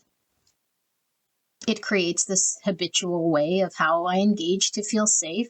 So I protect myself with this shield, this mask, this version of me that it seems numb. And so people might just feel, oh, this person's just numb. Or maybe like if someone's not intuitive around this person, they just think that they're just sort of maybe quiet, easygoing, keeping to themselves, a little bit of maybe a loner, or a little bit of a just an independent person, or likes their freedom, or does their own thing, keeps to themselves, a little quiet here, and that's how they like it, sort of thing. But it's like, but if someone's highly intuitive and connects with this person on a soul level here, this is one of the deepest people, because this person is very, very, very deep, very soulful. There's a lot of emotions going on here. There's a lot of energy that's watery here, but it's like stuck in some world, and it's not coming down. And it could be very frustrating if we're trying to bond with this person to connect and understand their emotions on a deep level. Like, tell me how you feel, express yourself, speak your truth, speak your mind. How do you feel? How are you feeling, and why are you feeling the way that you're feeling? And so I feel like this person acts like a watered down version of whoever they're sort of, it's not even acting, okay, because I don't feel like this person's like, I'm just going to be fake, but it's like they just mirror who's in front of them just to keep like the peace and to like keep people out. And so that's why it seems numb, because it's like they don't invest, or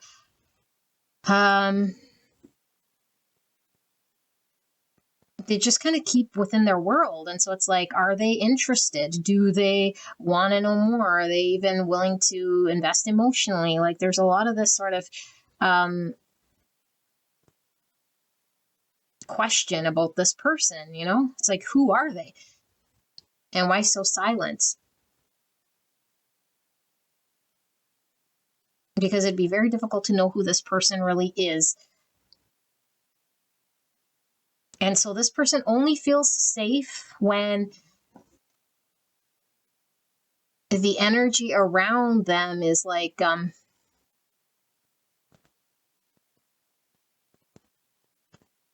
mirroring to them like a neutral energy.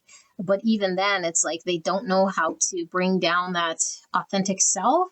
So there's something in regards to the ego self, the solar plexus energy here that where there might be blocks, or there might be a need to sort of work through understanding of who they are so that they can feel comfortable in their environments to be who they are, regardless of what's happening or who that other person is that's around. Because I feel like there's way too many factors that would need to happen externally for this person even to consider to just be themselves. It's like they're just shut down, or they just won't engage, or they'll just be observing, So something came through in the card layout, like I said, with the 2929 is the 1111. So I was saying like that definitely could symbolize a twin flame. Okay, and we see the twins here, and it's saying chameleon, similarity, resemblance. Okay, and so this person could have a twin. Okay, a soul that triggers this person into an awakening of sorts in order for this person to heal this Saturn-Pluto wound. Okay, because I also feel, and I say also because pile 1 had this thing, there's this thing, purpose, a version of this person that's a gift that is wanting to be birthed in the 3D manifest that can only come out when this person connects to who they truly are in a way that can then bring it down into the 3D from the 5D. Because I think they can relate with the person that they are with internally, but it sits there not doing much of anything.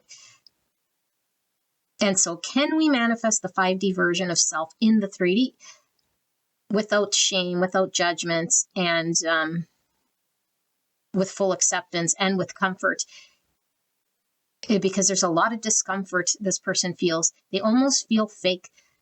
It's like, I feel fake if I have to say how I feel, but it's really how they feel. But it's like, no, but I'm uncomfortable with words. So this person is very uncomfortable using words and expressing words because it's out of their comfort zone, even if it's their truth. But it's like, and they think, well, I truly just am uncomfortable with emotions, speaking emotions. But it's like, no, we're not uncomfortable speaking emotions. We're just habitually created a protective mask that doesn't allow ourselves to bring our emotions in the 3D. And so we've coped with it like this, and then we believe that that's who we are. And now when we're asked to, and the only reason we'd be asked to is so we can integrate into society, so others can bond and connect and understand what's going on. And unless they're like completely telepathic or through telekinesis, no one's going to know how this person is feeling, thinking, wanting, and desiring. They're going to sit there just staring, saying, ooh, like, what are they feeling? What are they thinking? And so this person could be, if this is your person and you're like in a connection with this person, I could see you totally going to a million pick a card readings. How does this person feel? Because how do they feel? Unless you're intuitive and, and this person would say so. It's like, there's almost no way we would ever know. It's like almost forbidden here that this person would say. Okay, and another thing that I never really talked about, which is huge here. Okay, it's not a side thing. It's huge. This person has a hard time receiving. This person, so I don't see here where it stemmed from. I can only assume that when we have a hard time receiving, it's because we're not fully able to love ourselves fully to be able to receive so that we can give. Because I feel like this person doesn't give a lot of themselves, share a lot of their emotions. Doesn't mean that they're not genuine or generous or greedy or whatever, but energetically and emotionally, I do feel they're stingy, if you will, because there's a withholding. I'm going to sneeze. And so it's kind of the mirror thing here, because if I cannot invest and give of my emotions and myself and share how I'm feeling and thinking, there's also a block in me receiving. And so we don't know.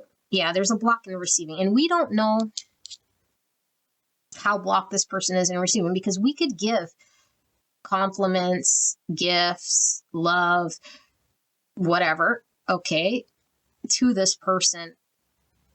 And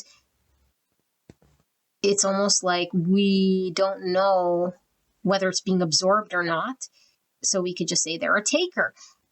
I keep giving and giving and giving and giving, or something like this, or engaging. But it's like, are you sure this person is actually intaking, or is there like a repellent here? This person has a hard time receiving, and so it could be falling on deaf ears. It could be not being fully intaken in a way here that's being absorbed. And so one can fall into the pitfalls of endlessly sort of trying to make this person feel comfortable or safe or explain, and it's like, it's not going to go anywhere. Now, that doesn't mean don't make them feel comfortable and safe, because over time, maybe potentially they could come out, but there's a need to do the shadow work to work through this subconscious disconnect in where they live in their mind that doesn't allow them to emotionally engage. And so all we're doing when we give energy, emotion, and attention or affection to this person is burn ourselves out, because it's not give me more so now I could come out. No. In fact, what would be more transformational here is create a safe space quietly in a way that this person can come out on their own without force, but not through a coercion, not through a you must, not through anything other than just allowing this person to come at their pace, which I don't feel it's going to be happening unless this person's catalyzed by their twin, by an event, by a spiritual thing that allows this person to come online. Other than that, this person would probably need heavy therapy in some regard here, And it doesn't necessarily mean that they were heavily abused so much as it is, or traumatized so much in this lifetime. They could have come into this lifetime specifically with planetary placements in their natal chart that's created this thing that they were needing to heal, their soul or karmically. And so I don't know where this shadow was created or this thing, but I do feel there is some childhood stuff here as well, for sure. And the only reason why I'm really hung up on this sort of twin, like I said, there was the Cupid here, so it's almost like love struck. It's like this person, in order for them to see this, because they like we say, we can't see our own shadow, right? Unless it's like mirrored to us. And even then it's like hard to see our own subconscious, is to be struck by the Cupid's love arrow emotionally and feel so intensely, because this person does feel intensely, to the point where they have to acknowledge that they're disconnected or disassociated and escape. And that's how they manage their emotions, to feeling it so intensely that they have no other recourse but to come online with this emotional love and gift it to the 3D. To you or to the connection that they're in, to actually engage in connection rather than superficial. Because again, going back to this lust thing, I feel like it's a physical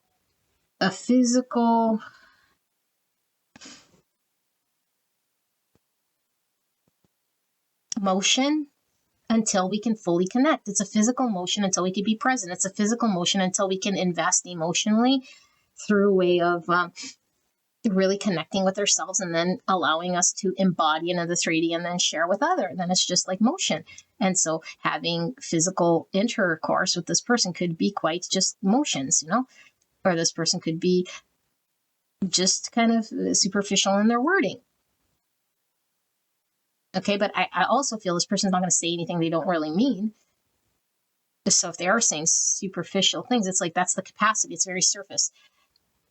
So it's like I could say surface things if I mean it, but I cannot get deeper than that in connection, even if I feel it.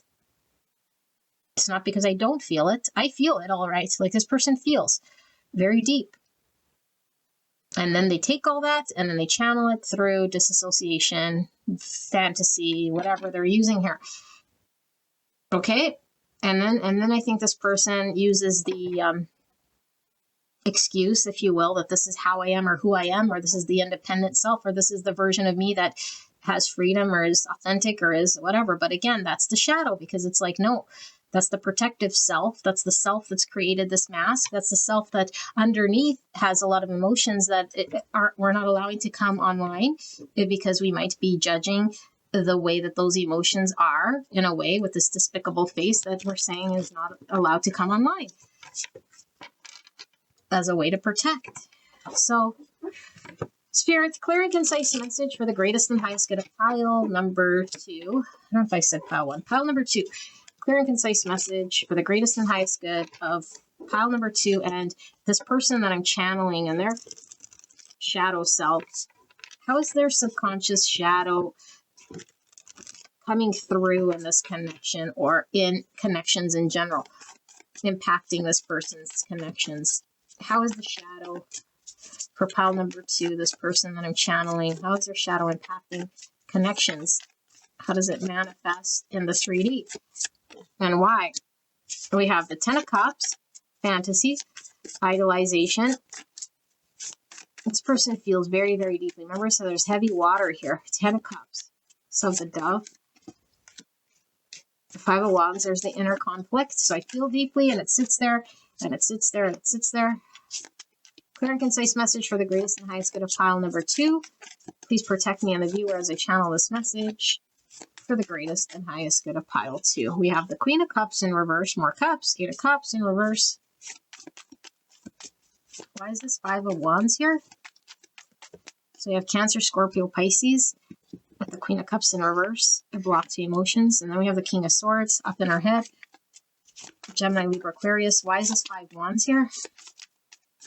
So the Dove talks about peace. We see birds. Birds can talk about siblings. This person could have a sibling. Okay, but it's also about communication here. So like I said, conflicted with communication. Sword is pointing down here in our mind. 5 Pentacle. And then the Knight of Swords in reverse. So block to communication, a block to emotion, expression, a block to taking action. There's the 2 of Wands in reverse. And the bottom of the deck, we have the Hanged Man, Pisces, more water energy. And under that, we have the Moon. Look at how deep this person feels. Wow. Deep, deep, deep Cancer energy. Lots of water here. Okay.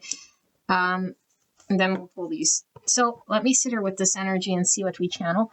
Under the Moon, we have the Queen of Pentacles in reverse. Earth energy. So remember I said there was missing some fire aside from a little bit of Sagittarius. We see the 5 of Wands, which is conflict. And then the only other wands we really see here is this 2 Wands, and it's in the reverse. So that's something I didn't touch on the Wands suit, because Wands is like the fire and the drive here. So this could be somebody who just disassociates and they're not very driven to manifest in the 3D. So this would be somebody who might not be ambitious, you know, or career driven, or like manifesting in the 3D, their fire to generate rather than just disassociate, fantasize, and dream, you know. That's what this person is, very dreamy sort of energy here. So anyway, let me sit here with this for a little bit.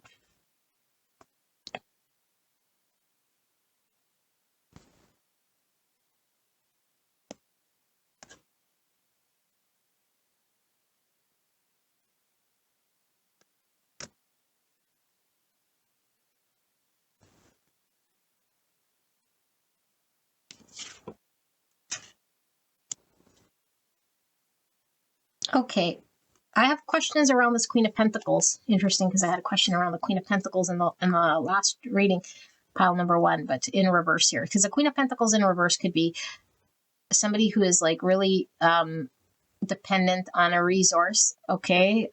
So much so they don't feel free. They feel like they have to rely on a system, a structure, or someone else or something like this.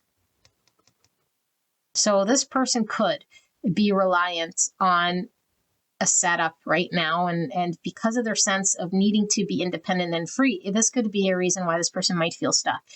Okay, but it's kind of like a catch-22. It's like, who created their world in some way, you know? Maybe they're, I don't know, maybe someone relies on them financially, or they rely on someone financially here.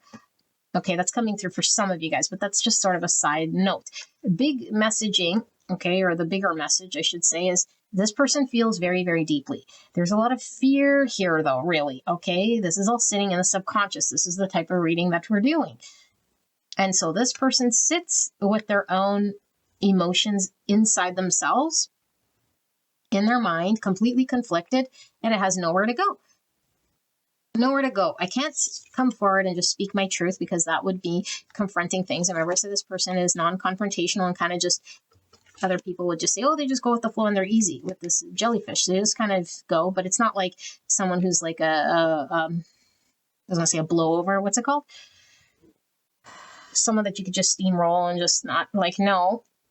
I think what it's talking about here is like when it comes to challenge, with people they love and like confrontation, they're not going to want the confrontation. They just shut down in some way. Okay, this doesn't mean that this person doesn't like to argue online or doesn't have political views or is silent or like lets people bully them. No, this person would rather not say anything or than to speak how they truly feel in the moment, because it might create a conflict, and a conflict might mean abandonment. A conflict might mean abuse. A conflict might mean challenge that is undoable here. And so I sit with that feeling rather than doing anything. And now I've learned how to disassociate just to sort of keep peace here. And so in connection, how does this manifest? This person feels, and it could be just in this connection, okay, because I asked specifically whether it's someone you're connecting with and how does their shadow manifest in this connection or in connections in general. So take it as it resonates for your specific people who are here, but I do feel it is specific to the connection with you, if this is you or the person that you're with.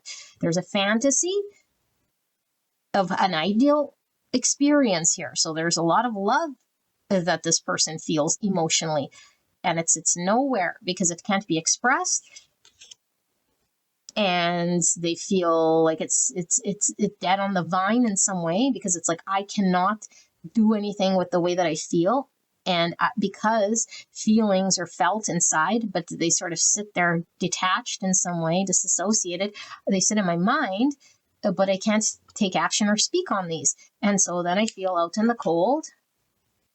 Okay, and so because if this person is misunderstood, then of course they're going to feel out in the cold, because people will say, well, don't you feel? Why aren't you saying anything? Why aren't you taking action? Obviously you don't care, or else you would say and do. And it's like, no, they can't say and do. Impossible. They haven't learned this. They've learned only coping mechanisms of shutting down and running away. And so when the going get tough, I get going. I ain't going to hang around here. Okay, and so are they happy like this? No, nobody's happy like this. Why? Because it's a block to experiencing love. It's emotionally dissatisfying. And so this person, if they were just awakened by this connection or awakened to this at some point in their time, in their world, they will then see this, because we don't know what we don't know. And so it takes having to experience, like I said, like an intense sort of emotional need to come online in order for us to realize we're actually emotionally on the outs or depleted in a way here that's been over a period of coping in a way to protect our emotions by not letting them come online. So there's a block to love and emotions here. I don't know how to connect to it. I don't know how to show love. I don't know how to receive love. I don't know how to do with emotions. I don't know how to do anything with it. So I just sit there in my mind, sort of conflicted, feeling the intensity, like I see a balloon about to burst, And where does that go? It leaves with no option, because that doesn't do anything. There's no way to channel it. And so this is why this person has to channel however they do, or else they would burst like a balloon. So what I am seeing here on a practical side is this person could be going through an awakening of sorts, seeing the light based on an experience. And so if you represent love in their life, someone who they emotionally feel with, somebody who is patient with this person or showing unconditional love or mirroring something to them, they could be certainly working with the divine. Their fears are coming up to the surface.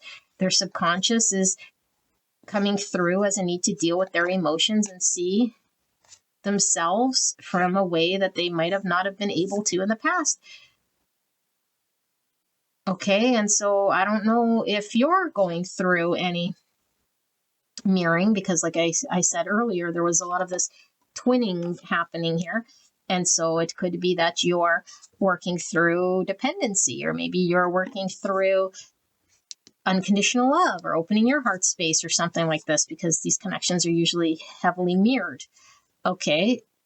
But I do feel like this person could be doing the most growth when there's periods of separation, or when they're on their own, or when they're reflecting.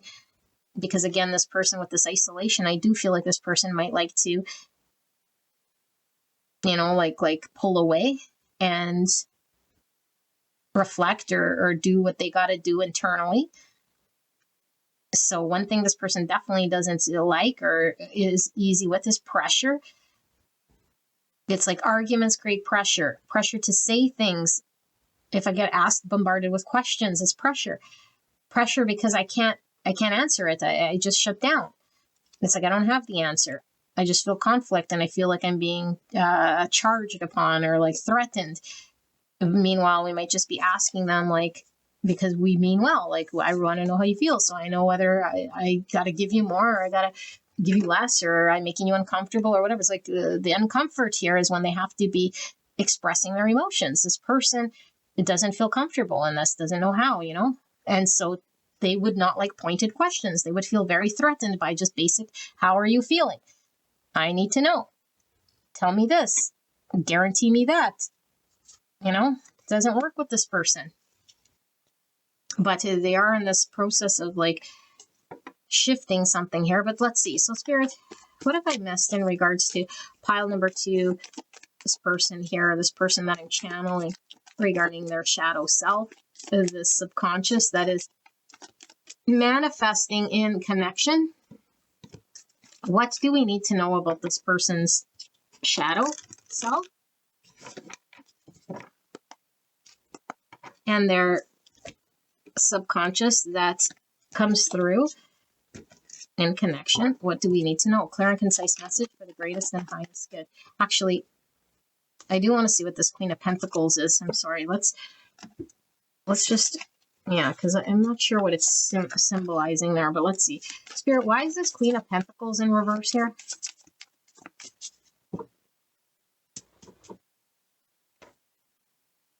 I feel it's a disconnect from the emotions to the 3D. Like, I feel the space.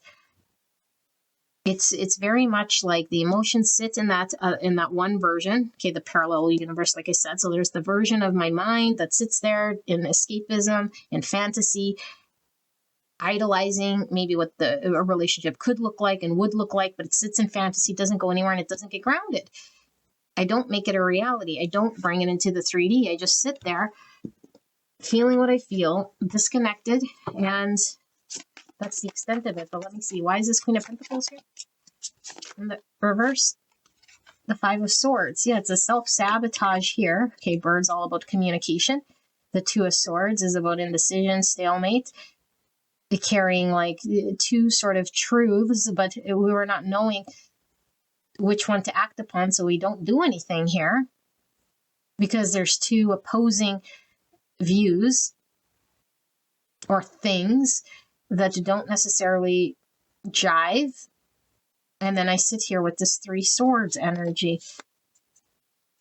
Communication, and the 3 of Wands in reverse, and things get stuck. So yeah, the Queen of Pentacles is talking about this person can't move forward and is can get hung up, okay, with this Hangman, suspended in limbo, and can't see any sort of pathways in front of them until they lay the groundwork of understanding their own emotions and confronting them, and then create a bridge. Like, I feel like the bridge needs to be created in order for this person to tie their emotions to manifest into the 3D. If they don't, then they keep creating the sabotage in connection, which creates a 3 Swords for them and for you or for whoever they're dealing with, because it's very painful when someone feels this way but can't express it or can't take action on it, and they sit as a stalemate saying, I don't know, and then they don't communicate the I don't know. So there's transformation regarding communication, and this person does not feel empowered to speak their truth and choose, so they could be very indecisive. They could be very have a hard time making decisions, being concise, being specific, that sort of a thing. Just like they don't trust themselves to make decisions.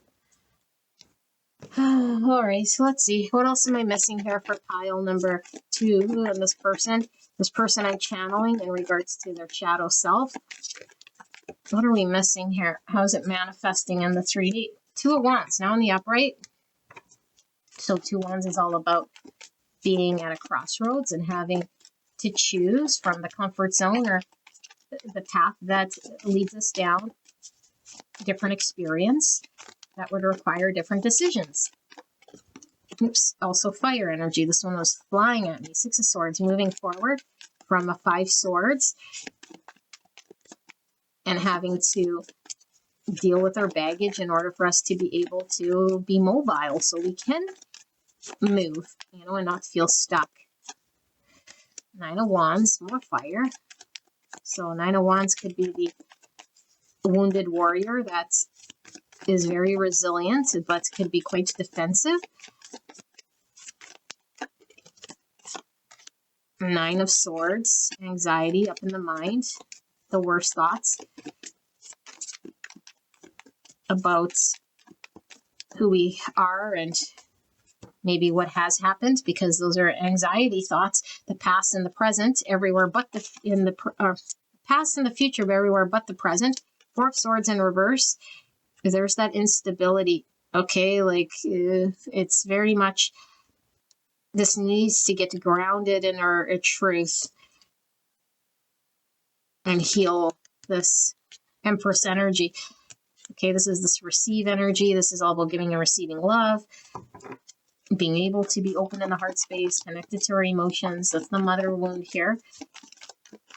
And so why is this 9 of Wands here? So we have Taurus, Libra energy. And a moon for a second time. This person feels very deeply. This person could have like a Pisces moon. This person could have a Scorpio moon.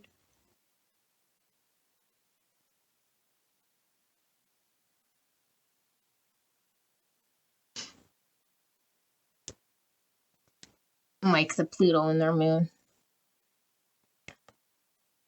Sorry, their shadow in their moon. I don't know what I'm saying. Okay, 2 of Swords and Strength in reverse. So Leo energy here. And then the 2 of Swords. Just let me sit here with this energy because there's lots sort of floating through here. So 9s are all about the self again. Okay, this person is highly independent with the 9s, but 9s are about fruition, completion, fulfillment. 9 is also moon energy. It's another 9 here.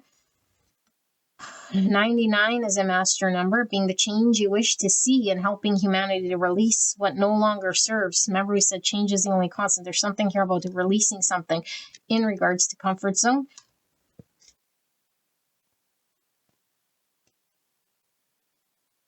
Yeah.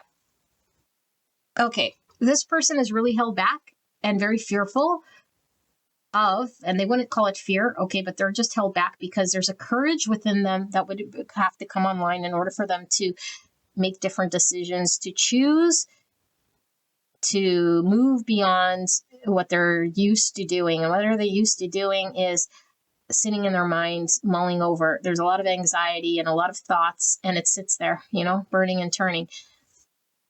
Should have did this. What if I did that? Could I do that? And dreaming and fantasizing. And so there's a lot in the past that has happened that's created this person's anxiety. And there's a lot of projection into the what might happen, which doesn't allow this person to choose differently. But this person's being called to move on and forward from challenging energy in order for them to be able to get more grounded in their thoughts in a way here that is actually choosing manifestation, to choose to be open, to give and receive love. Okay, but I feel like there's a heavy sort of defensive energy when it comes to their emotions. And there's just a lot of fear in letting people in. Like, this is just a protective mechanism is what it says. Like, this person protects themselves by doing this. And so this is the reason why they always feel sort of like they can't choose, or like they're indecisive.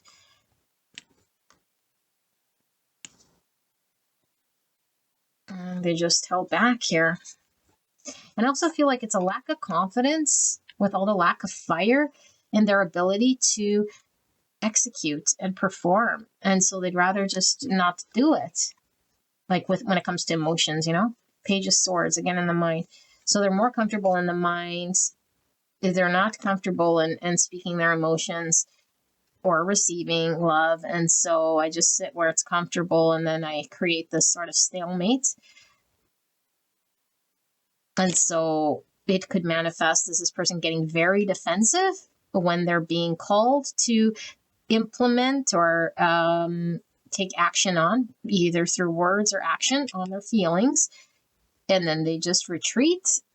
Okay. And so how it manifests is it might manifest to the other person as a coward, or as someone who is running from what they fear, or someone who isn't stepping forward, or someone who is so held back, or someone who's way too fearful, But in the reality is this person is just really disconnected, and the bridge isn't formed. And so they don't know how to create that bridge. And so that's really what they're missing here. And the noise of the anxiety is sort of very loud, and it creates this distortion that generally gets in the way of this person choosing differently and seeing that they do have options in front of them. So I'm just going to do 3 cards here to see if we just see a little bit more just spirit. Anything I've missed here, because I do feel like there might be something else regarding pile number 2 and this person that I'm channeling. What do we need to know about their subconscious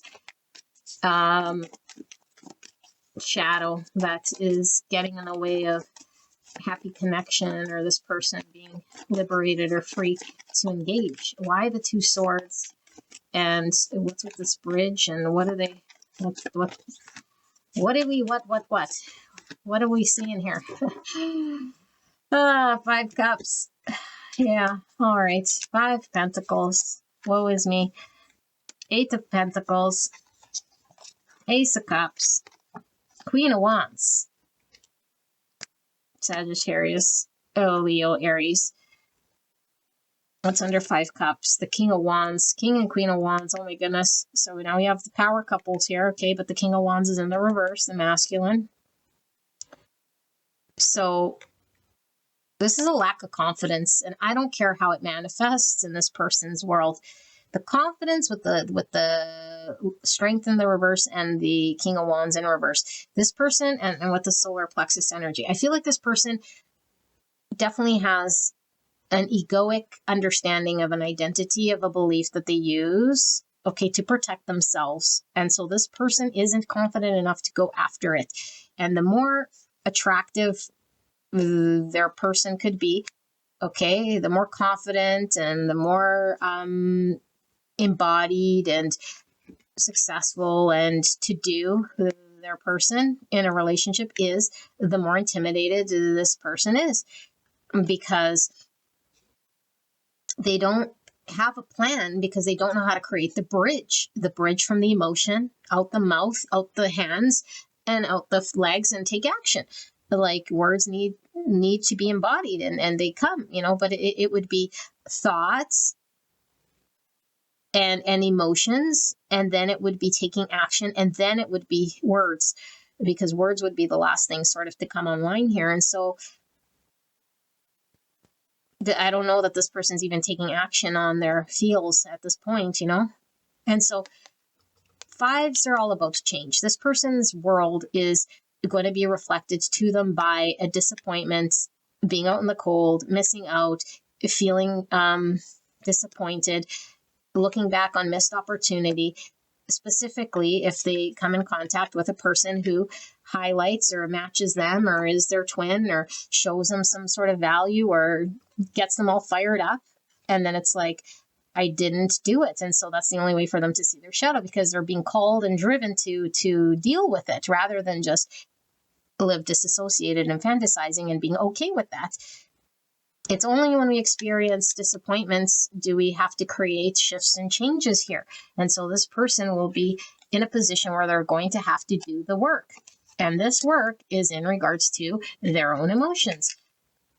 Ace of Cups, so they can have a new beginning when it comes to love. Like have a cup that's available so they can offer to whoever they're interested in here, which could be you, or could just represent someone of their equal. It's like someone of my equal who matches my level of desire and passion, or who I feel very passionate about. And the only reason I would be driven to make change and to dedicate myself to come out of this and to create this bridge that I need to would be to have the self-focus and fill my own cup so I can have a new beginning and experience a connection and a relationship.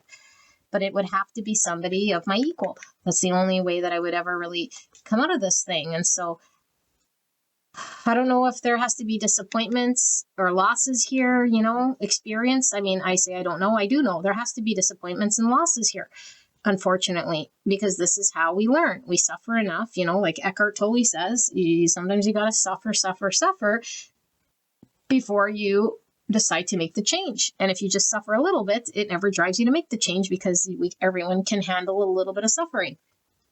But a lot of suffering, well, then we got to make change. And so this person right now, the scale that is heavier is the fear with the anxiety, and the lack of confidence is heavier than this suffering. But once the suffering gets too heavy, then this person will be catalyzed into doing the work. And the work is in self-love. And when they can connect to their emotions and find a way to create the bridge to move out of the 5 swords and into an energy that's actually workable here, so they can make themselves available and have a pair with them and their counterpart, the yin to their yang, without fear, without being held back, without doubt and confusion and I don't knows and stalemates and 5 swords and all of that sort of stuff. So pile number 2, this is your reading. I hope this helped you. I'll see you at the next one. Bye-bye. Pile number 3. You guys picked the Golden Rose, and that's card number 58. And we're looking at this person, whoever this person ends up being, whether it's you or the person on your mind, person you're in a connection with, regarding their shadow self and how it's manifesting in connection. Okay, could be in this connection with you, a specific connection you have on your mind, or just in connections overall. If this person isn't in sort of a relationship, it could just be how they connect with others in connection. Okay, so everyone's sort of here for their own reason, and just apply it as you sort of see fit. But because we don't really know our own shadow, it's hard to tell. I did ask spirits to show us how it's manifesting in the 3D. So if we resonate with the 3D sort of being what we're experiencing or understanding, then chances are that this is our shadow. Okay, so don't take messages that aren't for you. If it doesn't feel like it's your pile or resonating, then it's go to another pile. Okay, and the best way to do this is to sit through this card layout and see if this resonates for you. And if you want to go straight away to your channeled message, you can go ahead and I'll lay these cards out and see what we see. So we have 30 with Reinventing Heart. Get to know yourself anew. All right. And we have Fusion. Oh my goodness. Fusion. Just keep it like that because your pile got a lot of cards here. So we have the Unknown with number 40. Look at all that. I'll hold it up so you guys can see.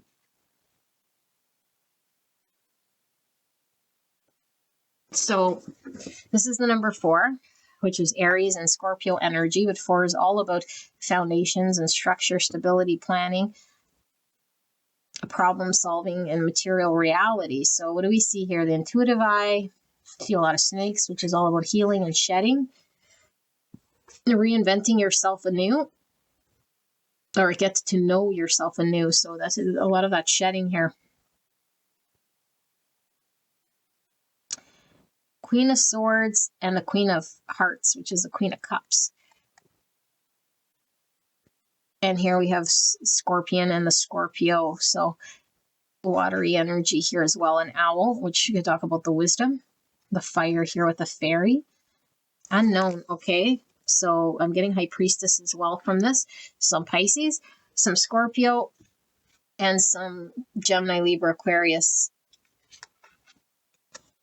I don't know if I said Cancer, but Cancer as well. So we have blame 17 and 8. So 17 is the star in the tarot, which is all about healing and destiny and our vision. Blame. So some form of resentments. Maybe 25. Mercury, Chiron, number 7. 7 is Cancer energy. 7 is also Tower, which could be having to build oneself anew from Tower energy. Okay, the wounded healer. Mercury is all about communication and thoughts. Mercury is a ruling planet for Gemini and Virgo. And then we have Saturn and Uranus. 52. Look at the mirrored numbers, you guys. 25 and 52. And then the mirroring happening here. Fusion. Wow. So another 7. So 77 is a master number. Trust the fall and adventure that arises from deep wisdom. Trust of life and trust of self. We're getting wisdom from the owl and wisdom from this Queen of Swords. Even this intuitive wisdom here with the eye. Wow. Wow. All right. So then we have Giraffe. So this is gaining perspective. Seeing other points of view. Could talk about ascension here. Thanks, Aquarius energy. I think I did mention that. Okay, so it might be a unique worldview. Okay, unconventional as well in getting here. Okay, so skunk. So the skunk is definitely protective of itself. Okay, but I think in this book, let's read the skunk here. Let me get the book.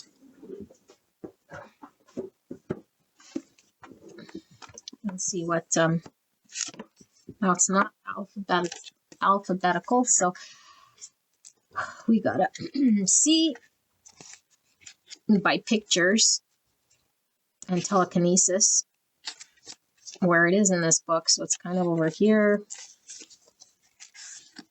Okay, that didn't help very. Okay, thank you very much. So we have the skunk, meaning alternative solutions and resourcefulness. As one of the most infamous members of the animal kingdom, the skunk is a force to be reckoned with.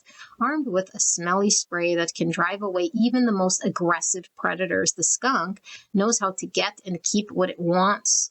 Its defense tactics are also some of the most unique around.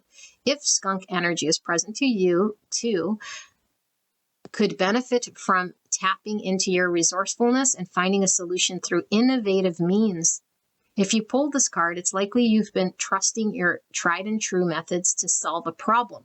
But it seems the harder you try, the more elusive the solution is. Consider for a moment the resources that exist outside of you. Sometimes the answer really does lie in another person. Seeking the help of someone you respect and trust may be necessary now. They will bring not only a fresh set of eyes to the issue, but they probably also hold a different perspective. Remember the owl, the giraffe, and then, yeah, the wisdom here with the owl and the Queen of Swords. Okay, so they will bring a fresh perspective. They will bring not only a fresh set of eyes to the issue, but probably also hold a different perspective or approach that may be the key to unlock.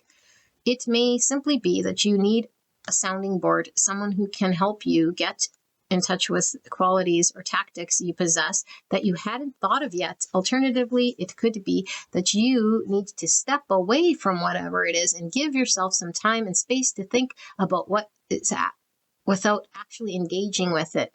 Step outside the box. I said Aquarius energy. Sorry, I know I read like crap. specifically when I'm tired and channeling energy. So it made sense to me. I don't know if it made sense to you, but completely made sense to me. Let's keep going. We have pride. So true worth is measured by character, not accolades. Arrogance, vanity, and the ego. Okay, and then we have, what the frick does that say? Resentful. Remember when I said blame, I said resentful was coming through. At first I thought it said Rosenthal and then prosperity. Okay, so I don't know if those mean anything, Rosenthal and prosperity. I mean, prosperity means something, but Rosenthal, I don't know. Is that a last name? I know it's a fine china. Germany comes through as well. I don't know. That could be something for someone. Okay, so distrust. Faith in oneself can rebuild trust in others. Wow, faith in oneself can rebuild trust in others. Distrust, suspicion, doubt, and mistrust. You know what came through when I first read it? It was like, when I distrust myself, others distrust me. When I trust myself, others trust me. But really, it's like, when I trust myself, I can trust others. Do you see the difference there? And so I was really getting the first version, which is not what it means, which is, when I trust me, others will trust me too, because that's not necessarily true. But I was getting this. It's like there's a need to trust oneself so that the situation would trust this person as well, or something about the intuition as well coming through. Interesting energy with this group, I gotta say. So we have agape. Wow, agape love. Okay, God energy here. Something greater than self. Very divine unicorn. Wow, very divine. So unicorns can talk about the mystical, the magical, the ethereal, out of this world, fantasy. And then we have the damsel. Light attributes. Understanding the nature of healthy romance inspires you to rely on yourself. Yeah, there's this whole thing of trusting in oneself. And then the shadow attributes, waiting for a knight to provide for you, seduction by romantic illusion. And look, she's looking in the mirror. I just heard, I need a hero. All right, so someone might like Shrek. 49 and 4. So there's another 4 here. 44 is a master number. Integrity is a foundation, treating the earth as home and a temple, manifestation, and leadership. So jealousy, comparison, desire, envy, lust, rivalry, feeling a lack. Type 4, the individualist emotional center between lack and abundance. Sin, ego level with the purple. More spiritual energy here. We have the spiritual eye, or the intuitive eye. Scorpio and Aries, and I'm feeling still Pisces from all the purple. Judgment, 37 and 1. That's this resentful, this blame, judgment. Courthouse, divorce, trial, ruling, verdict, court case. Type 1, the perfectionist instinctive center between control and letting go. And with the silver, I always get the second best, or like our lower self, not feeling good enough or worthy. Could be this need to trust one's self. How we measure ourselves, we judge ourselves in some regard here. Okay, ones are all about new beginnings, potential opportunities. So we have Virgo, Gemini energy pulling through that. And then betrayal. Cowardice, deception, adultery, trickery, infidelity, and abandonment. So there would be this blame and this resentment here. Okay, but we have the 6, which is devil, lovers, energy. Capricorn, Gemini. And then we have planning, 43 and 7. So Cancer energy. And we have fixation, ego level, escape routes, inventiveness, possibilities, projects, imagination, and improvisation. Type 7, enthusiast, thinking center between pleasure and pain with the heart chakra. Okay, let's put the Rosenthal over here. It's not, but I like to say it. Resentful. Okie dokie. I think we'll keep the resentful with the blame, and I think we'll keep the pride where it was.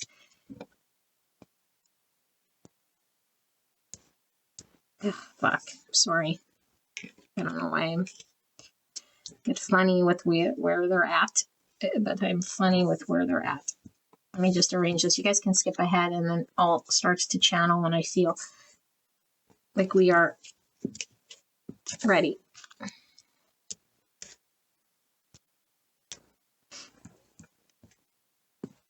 Okay. I'm going to get into this energy.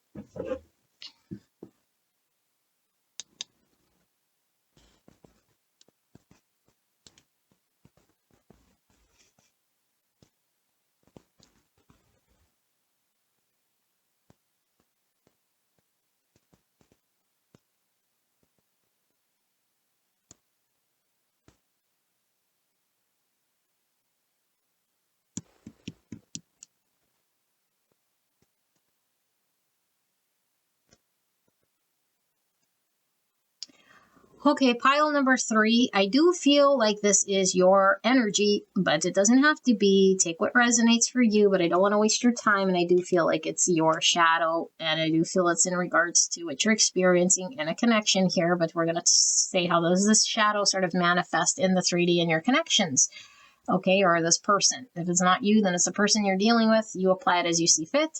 I'm just going to read the energy here. If it's not your pile, it's not your pile. Go see another pile. So I already talked about signs when we laid the cards, but I'm going to do it very quickly for those of you guys who skipped it. So there's a lot of Aries, Scorpio, Virgo, Gemini, Capricorn, and Cancer, and Pisces. And I don't know if I said Aquarius and Libra, okay?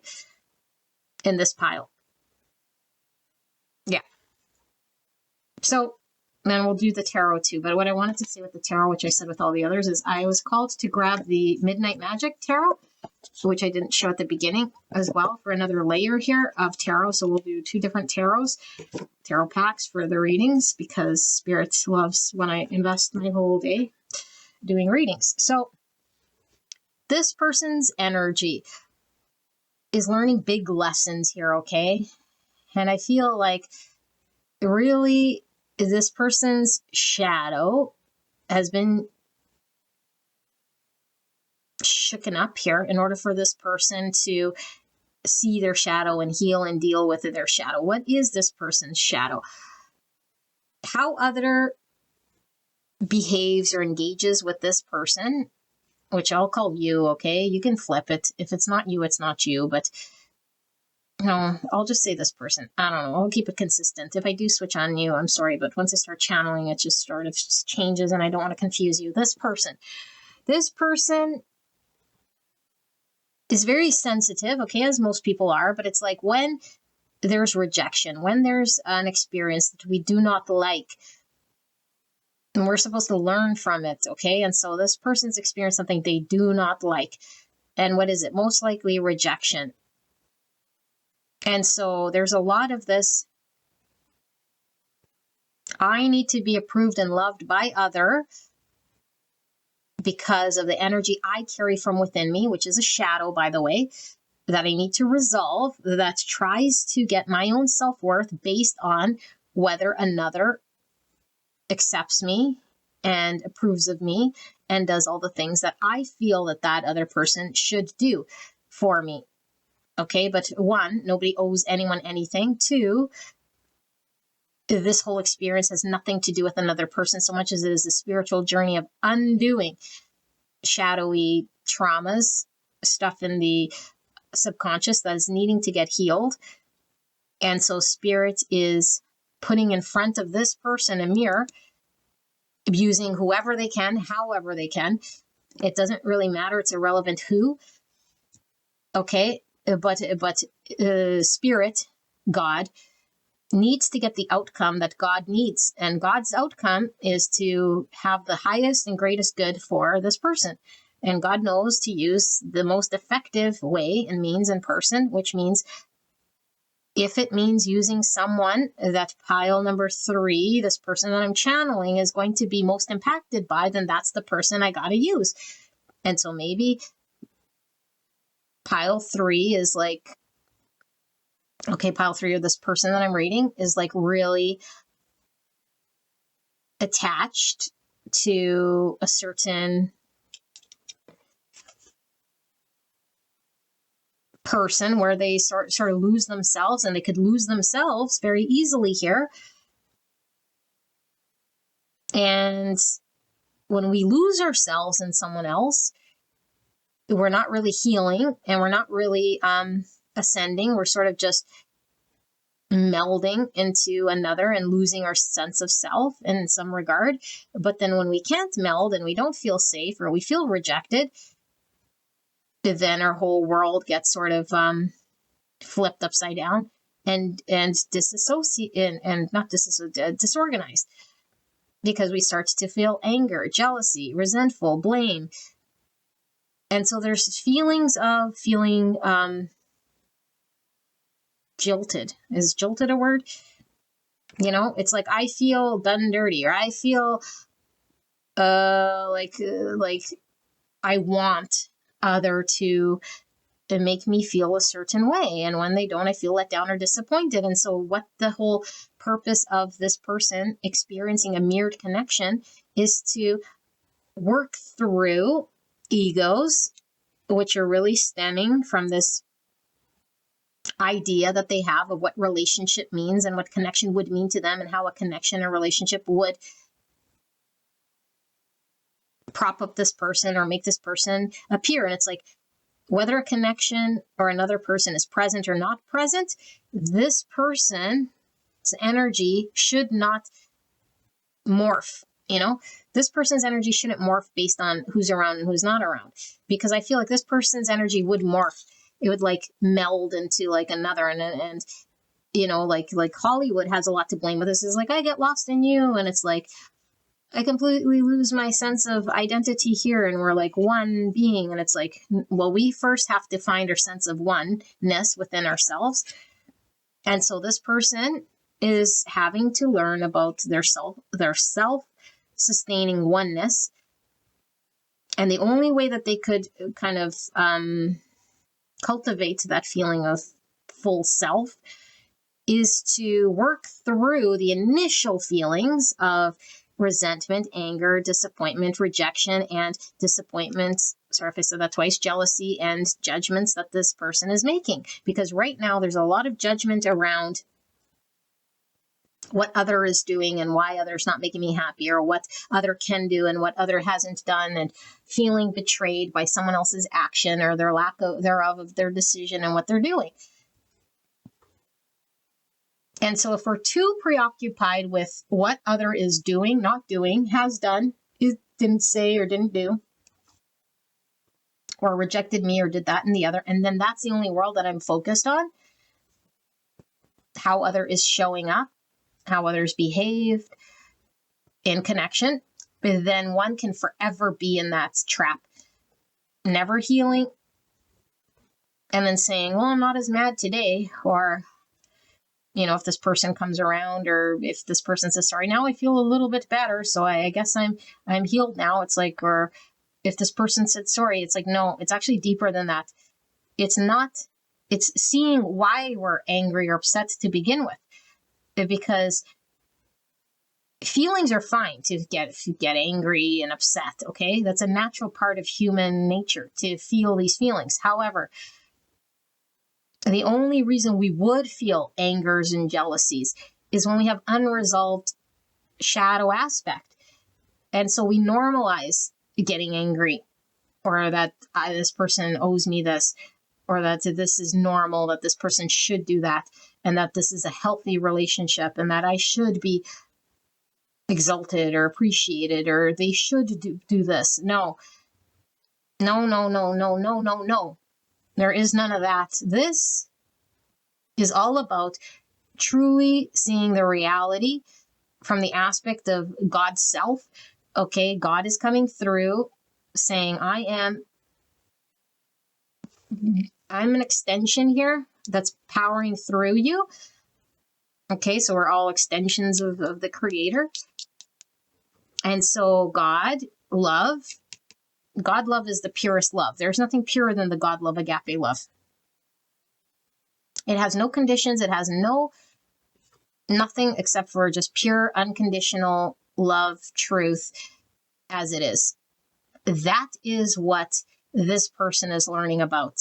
This person cannot get to this beautiful agape love when there's a lot of ego and a lot of shadow that's still driving how this person is feeling.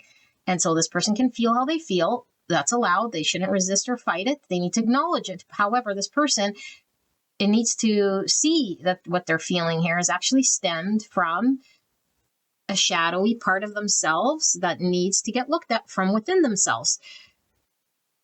So that they got to see their own ego and the stories that they're telling themselves of what they deserve and how they deserve it, or however they're acting, even if they're acting like the best person on earth and caring and giving. I've given them everything. I'm the best thing this person could have had in their world. That's ego. Nobody's asked for anything from you. So this is all about going within oneself and learning to trust one's own energy on its own, not in connection first. When one can truly trust one's own energy on their own first, then this person is able to engage in relationship. Why is that the case? Because Spirit is really wanting this person to work through the ego of when they create,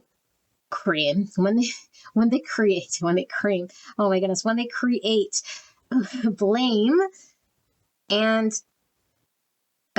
resentments.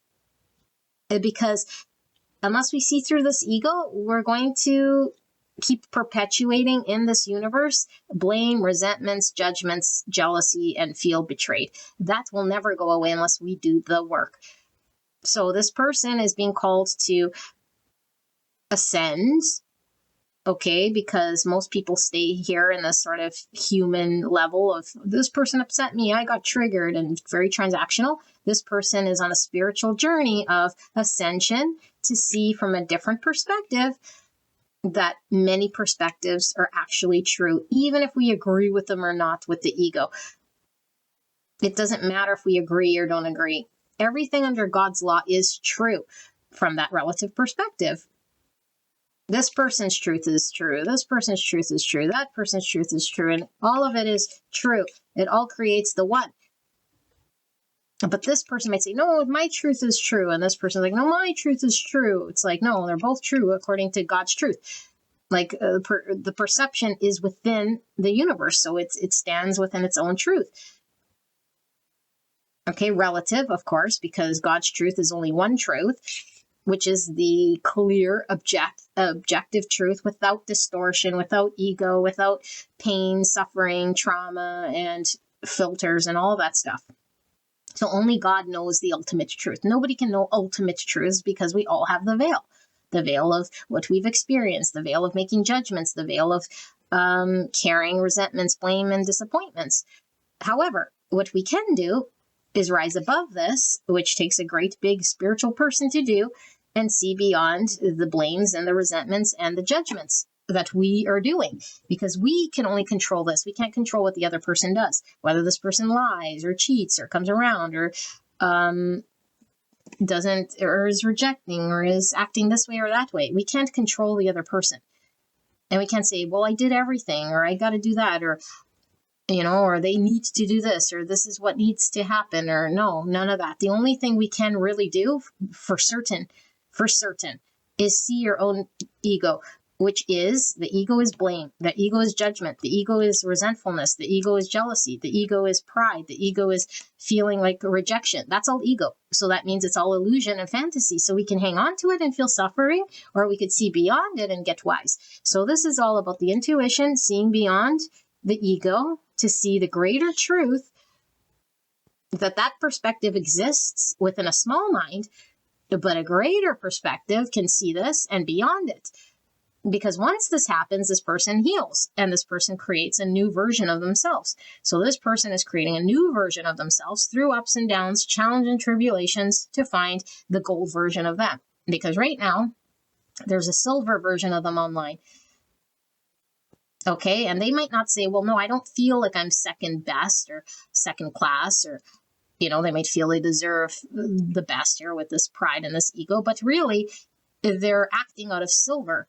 And maybe they're even acting out of bronze even, because to have this much resentment or blame or an entitlement energy, we're not acting out of gold.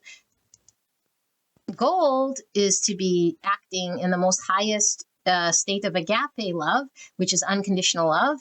And then we're acting from gold. And so we can only reflect back to us what it is we're putting out. If I act in gold, meaning unconditional love, seeing beyond the ego, then that's what I'm welcoming in. And so these spiritual journeys, in order for us to meet or match or to be reflected back to us, what we want to experience and see, we have to put it out into the universe. If I want unconditional love and to feel exalted, then I must exalt other. I must not create in my mind reasons why this person is untrustworthy and disappointing and all sorts of things here, okay? Because does this mean we get delusional and say, oh, this person is perfect? No, but this means I see beyond my own imperfections. Because what happens when we see beyond our own imperfection? Okay, I'm calling the ego the imperfection because it's not ourselves. It's an imperfection because it's a distorted mind activity that's created.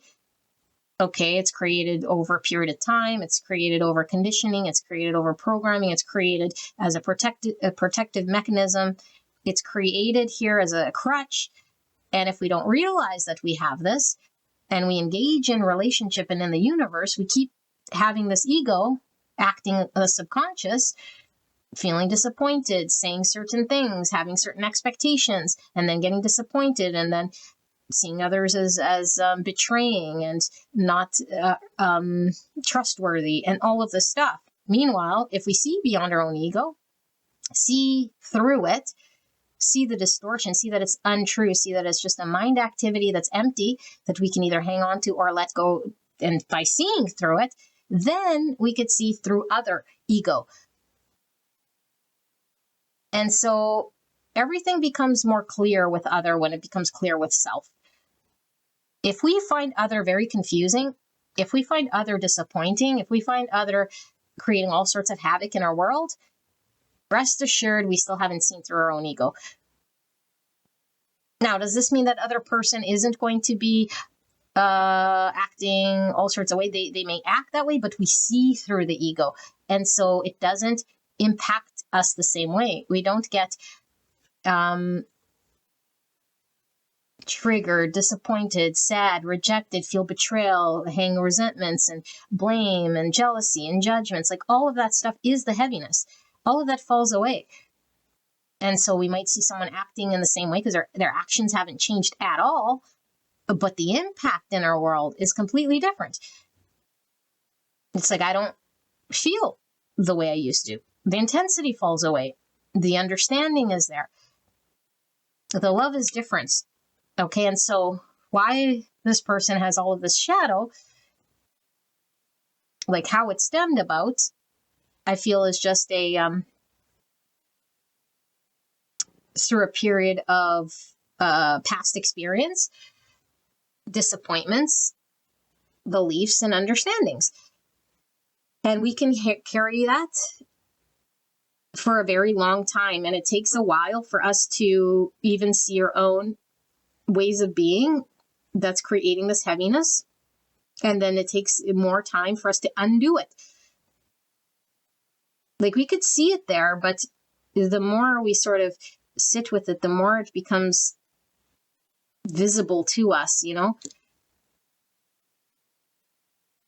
And there's never a reason to be resentful. Like, yes, we could feel resentment and we could say, whoa, I feel the resentment coming up. But I know the truth, the agape truth, is that if I do feel resentment, 100% of the time it's because there's ego. If I do feel blame, 100% of the time I know it's ego. I don't start to make the reason or the excuse why this blame this time is okay or why this resentful this time is okay, because this time they really betrayed me. This time they really did the thing, you know? It's like, no, every time the ego's going to come up with a support for its ego story. Every time. And it's going to cling to it because it wants to believe its story. The ego's there for survival. And it's like, I don't want to be betrayed. I don't want to be all of the stuff that makes me uncomfortable. So I will make you believe that my narrative is true, that I was betrayed, that I was let down, that you can't trust this person, and that no, that's all ego noise. That's untrue. It's just mind activity going louder and louder on a big speaker, saying, hey, look at me, song and dance on stage until you listen to me. And it's going to keep blaring those narratives because the ego wants you to believe it, to buy it, so that you can protect yourself. You need protection, or you need this thing. Meanwhile, you don't need protection. Yes, thank you, ego, for coming out. Yes, you want me to be safe. But when we see it in action, we see through it and its little dance, song and dance, because the agape love is the higher love, is the truthful love, and there's no need to be defensive. Okay, now, I feel like there's another message coming through, that there's a specific connection here for those of you guys who resonate, who are actually asking about a connection, that the other person is nothing, there's nothing you can do about the other person at all. Okay, that this is totally about one's own ego dissolution and seeing through it and being able to know where one's mind is at almost at all times, because we know when we're in mind and we know when we're sort of escaping into the mind story, and we're conscious of what we say and do. So when we take action, is it out of subconscious? Are my feelings driving my actions right now, or my words? And if so, it's because my thought was driving those feelings intensely. So what are my thoughts? This is all about intelligent thought. Okay, and so through intelligent thoughts, sorry, that comes through wisdom of experience. Okay, and so we can have an experience and the ego learns that was unsafe, that didn't feel good, and so then it carries this understanding, and then anytime any situation sort of feels the same, it kicks up that same reactive response. Okay, but through the wisdom of seeing through the ego, it's like, now that I see it and I understand it, every time I get triggered or something happens, I can have the wisdom to know the difference between my ego and my authentic self. And I can stop what I'm going to say or do if it's based on an ego feeling here. I could call it out. And so the more I call this out, the more it falls away or gets undone. But at first, it's very hard. The ego is going to fight tooth and nail, you know? It's going to convince so many different ways why it needs to be there. And if it can't, it's going to go in through the back door with another story. It's like, oh, you didn't buy that one? What about this one? You know? And so it only has really one platform that it can use, which is your mind. And so rest assured, if it's coming from that platform, regardless of the narrative, but this time they betrayed me by doing this, and that time they did this or that, or they ruined my trust, or it's a complete different story, but it's still in the mind. The mind is coming up with a story in regards to why it can't trust. So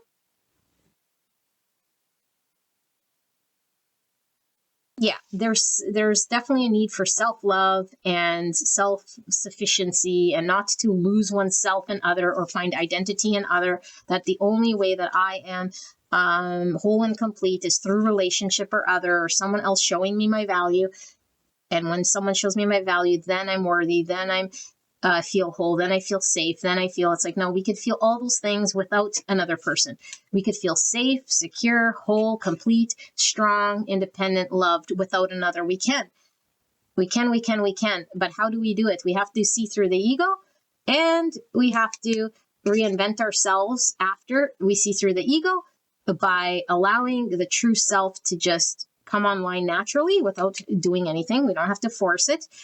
This true self comes online, but the ego self and all of that distorted particulate must be seen through. And so I feel like there is a catalyzation. Okay, all three piles had this sort of thing where it's like a triggering of an awareness here, a triggering of a wound, a triggering of having to work through different layers of the shadow self in order for one to be healed, in order for a connection to run smooth. This person's lesson is all about unconditional love, okay, like an extension of God, which is based on the highest truth, the objective truth, not from perception, not from the lower self, not from wanting to be right or buying the ego story, and then seeing one's own self-worth, and not through another, not through fusion or through connection only, or when I'm in a relationship, am I fulfilled? And saying, why can I not be fulfilled in a relationship? You can. But this lesson journey is all about spiritual ascension. And so we must all go through the challenge of what it takes to get to that point. And everyone must go through being okay with themselves first before they're worthy of an actual soulful, deep connection. Otherwise, they're just experiencing transactional connections where they rinse and repeat. More blame, more resentment, more judgments, and nothing gets healed and ascended. So to ascend, we must learn of truer love. That's not transactional. That's not based out of fear. That's not based out of what can you do for me? How can you make me feel? Make me feel whole, please. No, you make yourself feel whole. And so this is all about opening the intuition enough to trust that there is a truth that maybe we haven't seen or is coming online, and then shedding the old version of self, because there's a lot of this shedding of the old self. So a lot of healing. This is like this person has to go through healing, shedding, learning wisdom through challenging situations. And it's only challenging the more this person clings onto stories of ego and believes that they were done dirty. Okay, and this has nothing to do with Delulu toxic positivity and believe that everything's okay and it's all peace and love. No, this is when you're truly ascended and awakened and you rise above the perception of the ego. You see through the illusion. There is no threat. And so the only thing that remains is compassion, is God love, is unconditional love, because we see through it. There's no need to be defensive. There was no rejection that took place. There was no betrayal that took place. There is nothing to judge. It's like judging a mirage, an illusion, a see-through thing, a mind activity. How do you judge a mind activity? It's not even an entity. It's just an activity. There's nothing to judge. There's nothing to grasp. There's nothing there. And so we create it alive in our mind like it's a thing, you know, and it stays alive as a thing, a threat. It's a real thing. It's like, no, it's not. It's just a perception. And you choose how you want to perceive this thing. And you don't need to be rescued. And so Spirit is talking about like the energy that I was talking about. The intuition is being catalyzed. Okay, we're seeing beyond the veil. We're seeing beyond the matrix. We're seeing stuff that a lot of people don't get to see because it's beyond the ego, beyond the shadow, beyond the veil, and that takes a process and it's painful. And so we got to experience what we need to experience based on what Spirit knows is going to be the most effective, fastest way, or the most impactful way for us to have that experience. And so there's dreams, there's visions, there's intuitive hits, there's knowings, and the only way it could get super distorted if we have the veil of the ego in front of it.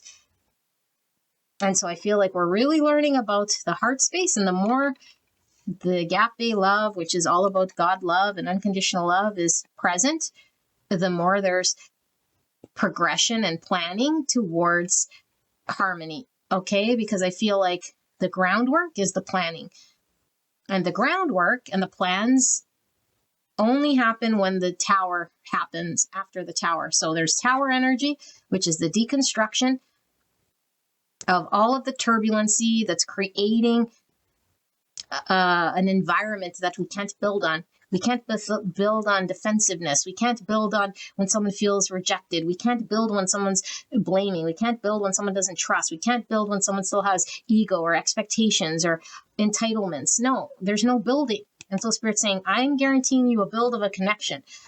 The tower must fall, the ego tower, the identity, the skin must be shed, the wisdom must be learnt. The ascension must happen. The seeing someone else's perspective is also just equally as accurate. Identifying our own defensive energy. Observing what we think and what we say and the actions we take and where it comes from, and not through judgment, not through resistance, but through actual observing before taking action and saying what we say. Where is it coming from? Is it from ego? Is it a healed self? Okay, this is really stretching this person beyond normal things here, okay? This is very high level stuff. So let's see, Spirit, clear and concise message for the greatest and highest good of pile number 3. So we're always confronted with fear and with love, always.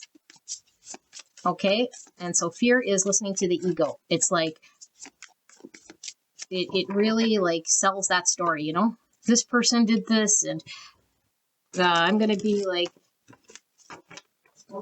at a loss. You know, the ego always thinks like it's fight or flight, and I'm going to be at a loss, and so I must eat them before they eat me. And dog eat dog, tit for tat. Like, I have to be on top. I have to survive. You know, that's devilly energy.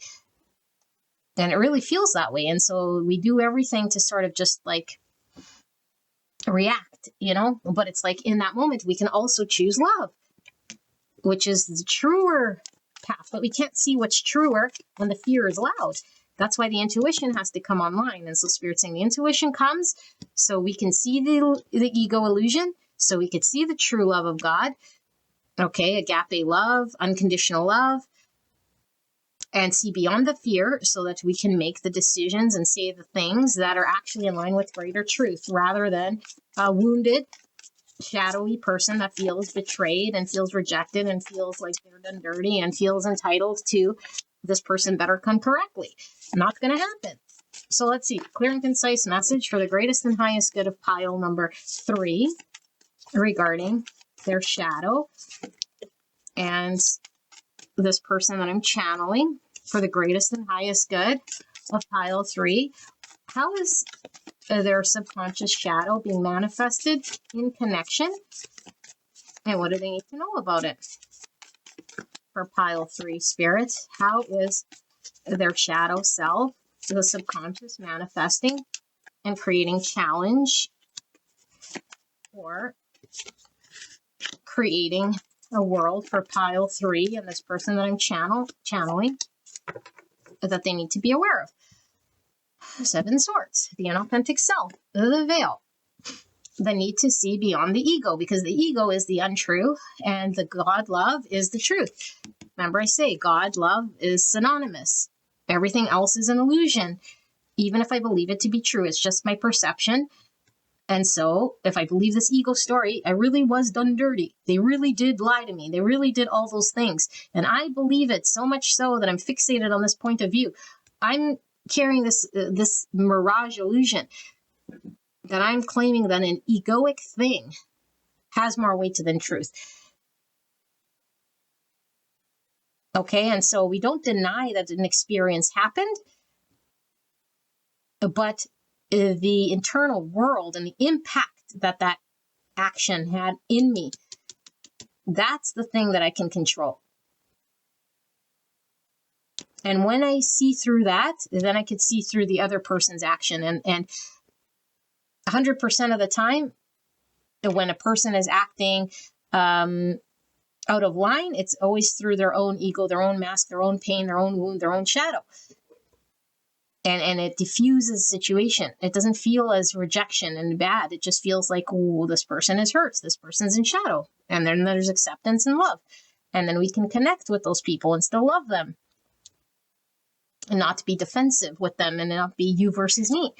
Okay, so Ace of Pentacles in the sideways position. We have this Ace of Pentacles, 6 of Pentacles, clarified by the 3 of Wands in reverse. The High Priestess, there's that intuition again, Pisces energy. The 4 of Wands in reverse, so definitely could be reading for a twin flame connection here, okay? 4 of Cups, so 2 4s. 4s are all about structure, foundations, stability, planning.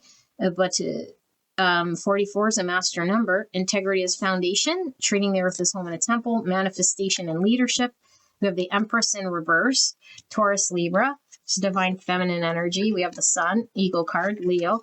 And we have the Ace of Swords. There's the truth cutting through the ego. And we have the King of Cups in the reverse. Cancer, Scorpio, Pisces. Okay, so Give me a second here. What's under the Seven Swords is the Fool, Aquarius energy. Okay, just give me a sec.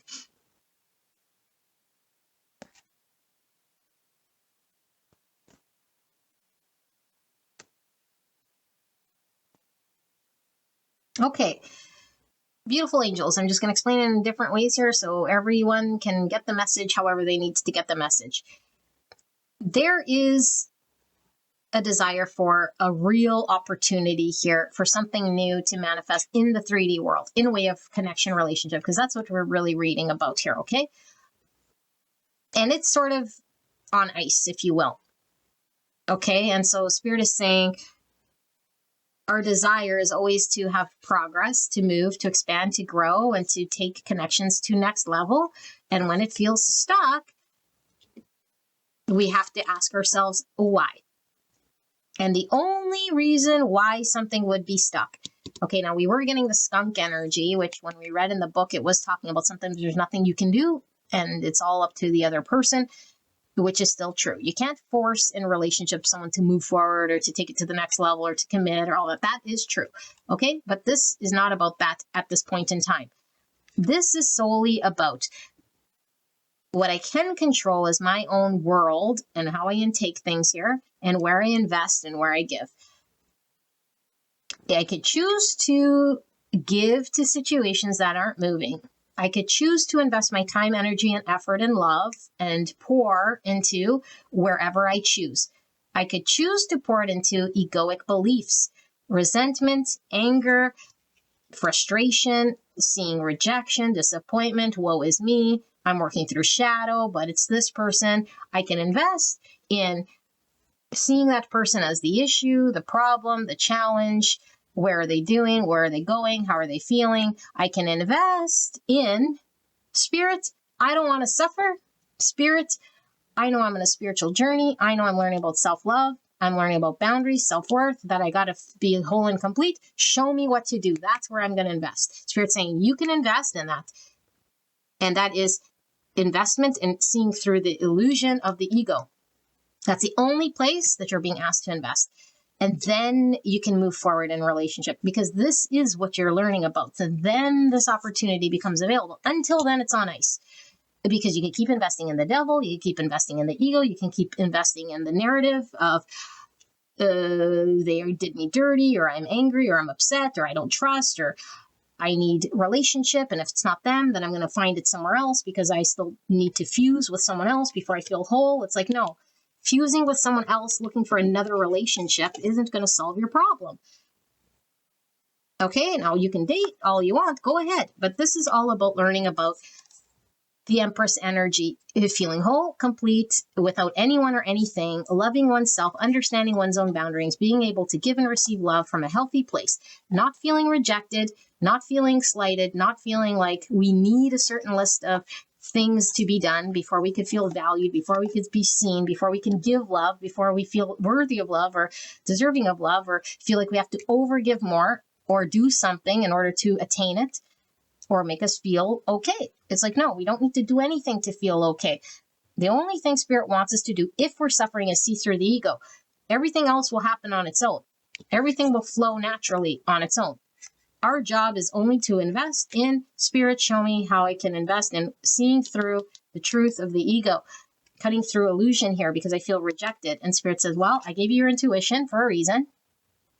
You are intuitively called, spiritually called on this journey. And a lot of you guys, it could be a twin flame journey.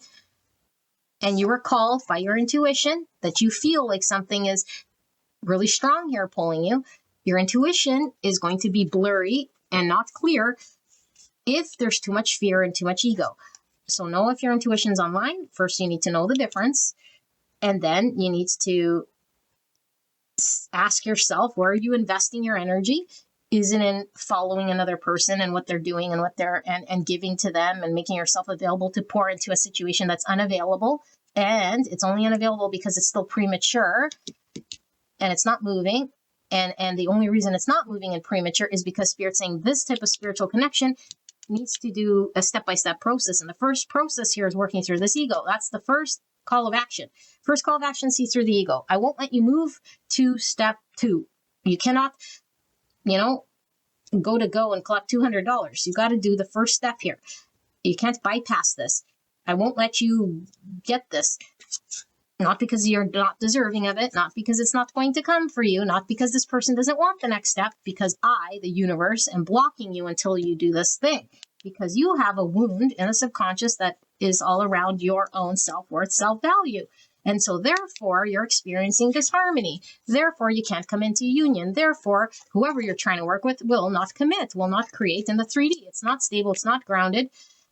And we feel just rejection every time it falls apart, every time it doesn't move forward, every time it doesn't ground itself and come together, we feel let down and disappointed. And so are we not supposed to feel human feelings? Sure, we could feel it, but we need to see the greater truth, that the feeling itself is driven from a thought. And the thought is untrue right now, that I'm not deserving, or I'm being rejected, or I'm not whole, or I'm not appreciated, I'm not loved, I'm being blocked of love. No, you're not. That's untrue. We're not being blocked of love. Love is everywhere. Love is agape love. It's out there right now. It's out there in your plants. It's out there with your animals. It's out there for you to grab and touch and feel every time. You're not supposed to sit with rejection. You choose rejection. You could choose the mindset of rejection. You could choose to sit in distrust and ego and blame and resentment. That choice is yours. Remember I said, choose between the devil and the lovers. The choice is yours. So if you feel 4 cups, rejected, unrequited love, disappointed, bored, not seen, not appreciated, it's because we're choosing to see that. Okay. And so Spirit is saying this journey of enlightenment is all about becoming clear with the truth, seeing beyond the ego, seeing clearly. And seeing clearly means we got to rise above our own perception, because our perception right now is distorted. The truth is very clear. The truth feels very bright. It feels very warm. It's love, okay? If it's not of love, it's not true. Now, does that mean that things that aren't loving don't exist? No, they exist as experience, but that's the absence of love. Okay, so where there's shadow, where there's hate, where there's darkness, it's all shadow, meaning absence of light. So let's say, for example, we have something here. Okay, if you guys can see this. And we have the light. The light can't go through this object. And so this thing will cast a shadow. So the shadow it casts here is an absence. Okay, but you can't touch it like an entity. It's not real. It's just the absence of. So it could be cold. No one denies the shadow is there. The shadow is there. Okay, so I'm not saying it doesn't exist. Yes, the shadow is there. But you can't touch it, you can't feel it. It's the absence of the light coming through this obstructive thing. But the minute the obstruction is moved, now the light goes through. And so what Spirit is saying is that what is the obstruction? The obstruction is the ego. It gets in the way and it casts shadows. And so we see jealousy, we see the darkness, and then we say it's an entity. There's good and there's bad. And it's like, well, it's not really good and bad. There's just light, and then there's the absence of light. And so they're not two separate things, That's the laws of polarity. It's one and the same, but it's on a scale, just like everything else. And so it's either light or it's shadow. But it's just like turning the dial, it gets brighter, brighter, brighter, brighter, and it could go darker, darker, darker until it's off. But it's one and the same sort of energy here. And so what Spirit is talking about here is to see through the shadow, is to see the great truth. The great truth is light. And the polar end is when the light is off. So it's not true. It's the absence of. Okay, just like there's no such thing as cold. It's like it's the heat, okay, the heat that comes through, and it's like when the heat's not there, it's the absence of heat that creates this feeling of coldness. But when the heat is there, then heat is the only thing that exists. And so it's really the absence of something that we're experiencing, And so once we see it and we understand it, we see it clearly, then we're able to open the heart space, and we're able to really understand what's going on here without resentments, anger, and all shadow. So we could be experiencing someone Okay, because I'm feeling there's a King of Cups over here who's blocked. Not giving me love, not emotionally available, rejecting me, you know, withholding love or not available. Someone's emotionally unavailable, blocked. And how do we experience this? We could sit in the pain. We could sit in the lie. We could do all sorts of things here, you know. I do feel like someone is most likely avoidant. And so, yeah, there's this like need to sort of see beyond our own sort of world and not worry too much about the other person until this gets sorted so that things can flow and move in a fashion here that Spirit says will happen only when it's time for it to happen, when the groundwork gets done. Okay, and the groundwork is this seeing through the ego. So let's see what the other tarot pack is going to show us here. Okay, so Spirit, what am I missing here for pile number 3 and this person that I'm channeling in regards to their shadow self and how it manifests in this connection? Clear and concise message for the greatest and highest good of pile number 3. Please protect me and the viewer as I channel this message for the greatest and highest good of pile number 3. Now I am getting the Fool energy because I was looking at this and it wasn't coming through. It's like the Fool could represent the beginning of cycles when we haven't closed out the last one, you know? So I have a feeling it's like repeating same cycles. It's like foolishly experiencing the same pains and sufferings and staying in illusion, staying in the 7 swords. The 7 swords is not seen clearly. And so Spirit says, we don't have to stay in there doing the cycles and feeling the suffering and repeating and not closing it out. We can end it now by acknowledging ego stuff, or we could keep falling back into the 7 swords and liking the ego, you know, because we get used to the victim mindset. It becomes familiar. It becomes habitual. It becomes the fallback. It's easier to just do the same thing. It's more difficult for us to get in front of it and do something different, you know? Today, I'm going to do something different. I'm going to see through my own ego. I'm going to see that story that it's trying to sell me and know that there's a greater truth. Or I'm just going to sit with my 7 swords and get the same result and then repeat patterns foolishly. Choice is yours. Spirit doesn't make that choice. The journey isn't going to shift on its own. You got to do it at some point in time. That's how divine timing works.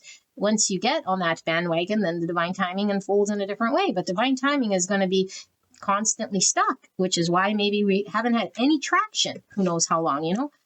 Because the Spirit's saying it's up to you. I'm not going to force you. You could sit in ego all day long and suffer as long as you need, you know, because the suffering is going to get to a point where you just don't want to suffer anymore, where you're like, yes, it's harder for me to get out of comfort zone, but it's even harder for me to sit in suffering. So what do I do, Spirit? Where do I invest? And Spirit will show you. Okay, Page of Wands. So this is the card of communication, exploration. The Tower in reverse. 6 of Pentacles again for a second time on top of the 6 of Pentacles. The High Priestess on top of the High Priestess, but now she's in reverse. Wouldn't it be weird if all the cards were the exact same? Page of Cups in reverse. We have 2 pages here, so pages could definitely talk about an immaturity. Okay, it could be a soul immaturity. I need to learn something here, but the Page of Cups in reverse could be a block in the heart space here. Okay, the Devil in reverse. So we already said choose love or choose the devil. It's up to us. Capricorn energy. The devil can represent the ego or the shadow self. And here's the Ace of Swords, right above the Ace of Swords. And we have the 9 of Cups. Wish fulfillment, emotional happiness with oneself. Okay. Doesn't say another is going to find it for us. And there's the 10 of Wands. There's the burden. So let me sit here with this energy.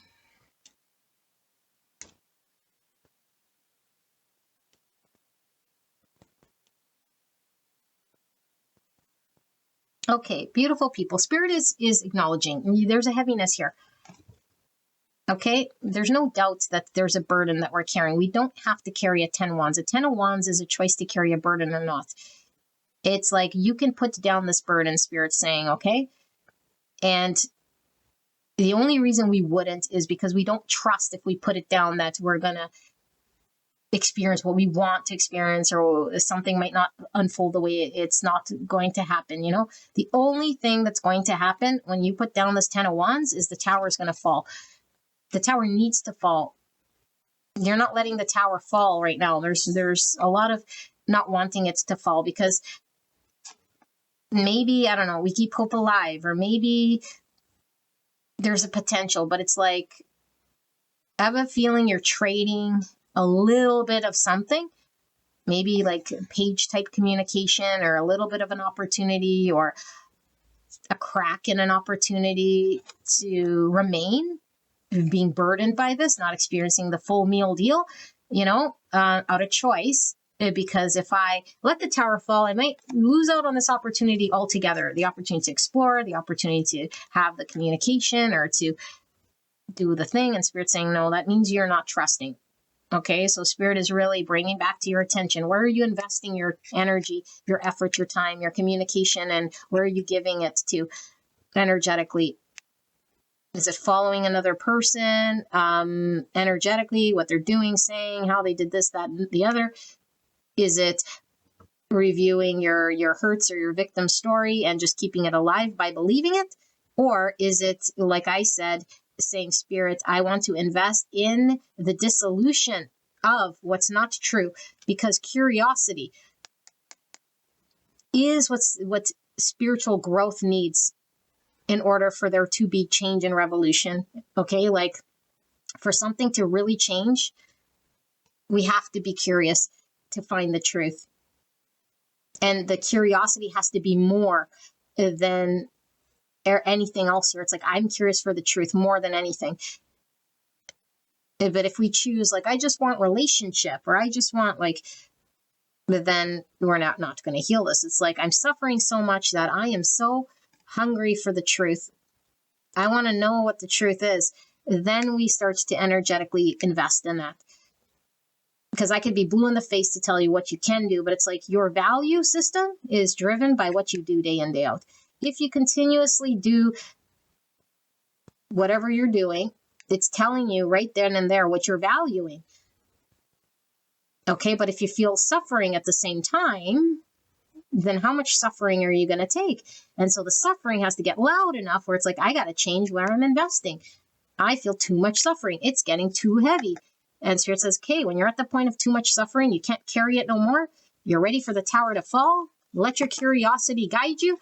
Be curious to follow the truth, no matter where the truth takes you, because the truth's going to take you to agape love, because that is the truth. Unconditional love is the truth. The healed version of you is the truth. A non-egoic version of you is the truth. But be curious about this. That's where you're going to invest. Right now, you're not seeing it. Okay, and you're like, not seeing it. And so it blocks the intuition, and it blocks everything you do, because the ego wants what it wants. It wants a relationship. It wants fusion. It wants to be appreciated, seen, and valued in a way that only the ego thinks it should be entitled to. It's like, no, what I want more now is the truth. What I want more now is to see beyond the veil. What I want more now is to break free from what's holding me back. Toxic ways of engagement, fear-based love, transactional love, choosing fear because my ego is driving the fear rather than listening to my intuition. Understanding that my heart space might be blocked here because I'm choosing fear. And every time I choose fear, I'm not choosing love. And so I can't open the door to love and experience unconditional love when I keep choosing fear. I keep choosing the ego. I keep choosing the narrative. I keep choosing the story. And so Spirit's saying, if you want the honest truth, the whole truth and nothing but the truth, you're never going to find full emotional fulfillment. The only way you'll ever find full emotional fulfillment is going through this journey. Will you ever be happy again? Sure, in periods of time where things manifest and unmanifest, and you'll be up, down, up, down, up, down, peaks and valleys, peaks and valleys. I was happy for a month. I was happy for a week. I was happy for an hour. I was happy for a day. And then we experience these cyclical energies with people who come, go, hot, cold, show up, don't show up. They're talking to me one day and then they're not talking to me the next. Now I'm crying one minute and then I'm happy the next.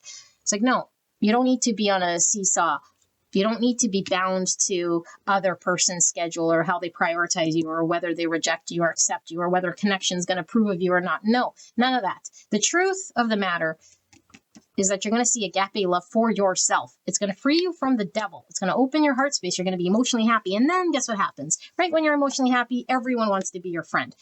Everyone wants to give you love. Everyone wants to give to you because your energy vibration brings that in.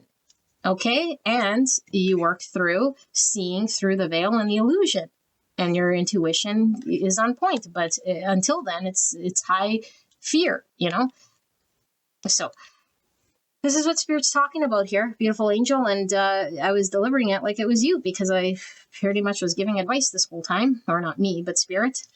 Thank you, Spirit. I'd like to take this time to thank your Spirit team, your higher self, and my Spirit team and Spirit for this active divination today. Thank you so much, Spirit. Thank you so much, pile number 3. And I love you so, so much. I wish you the very best, and I will see you at the next one. Bye-bye.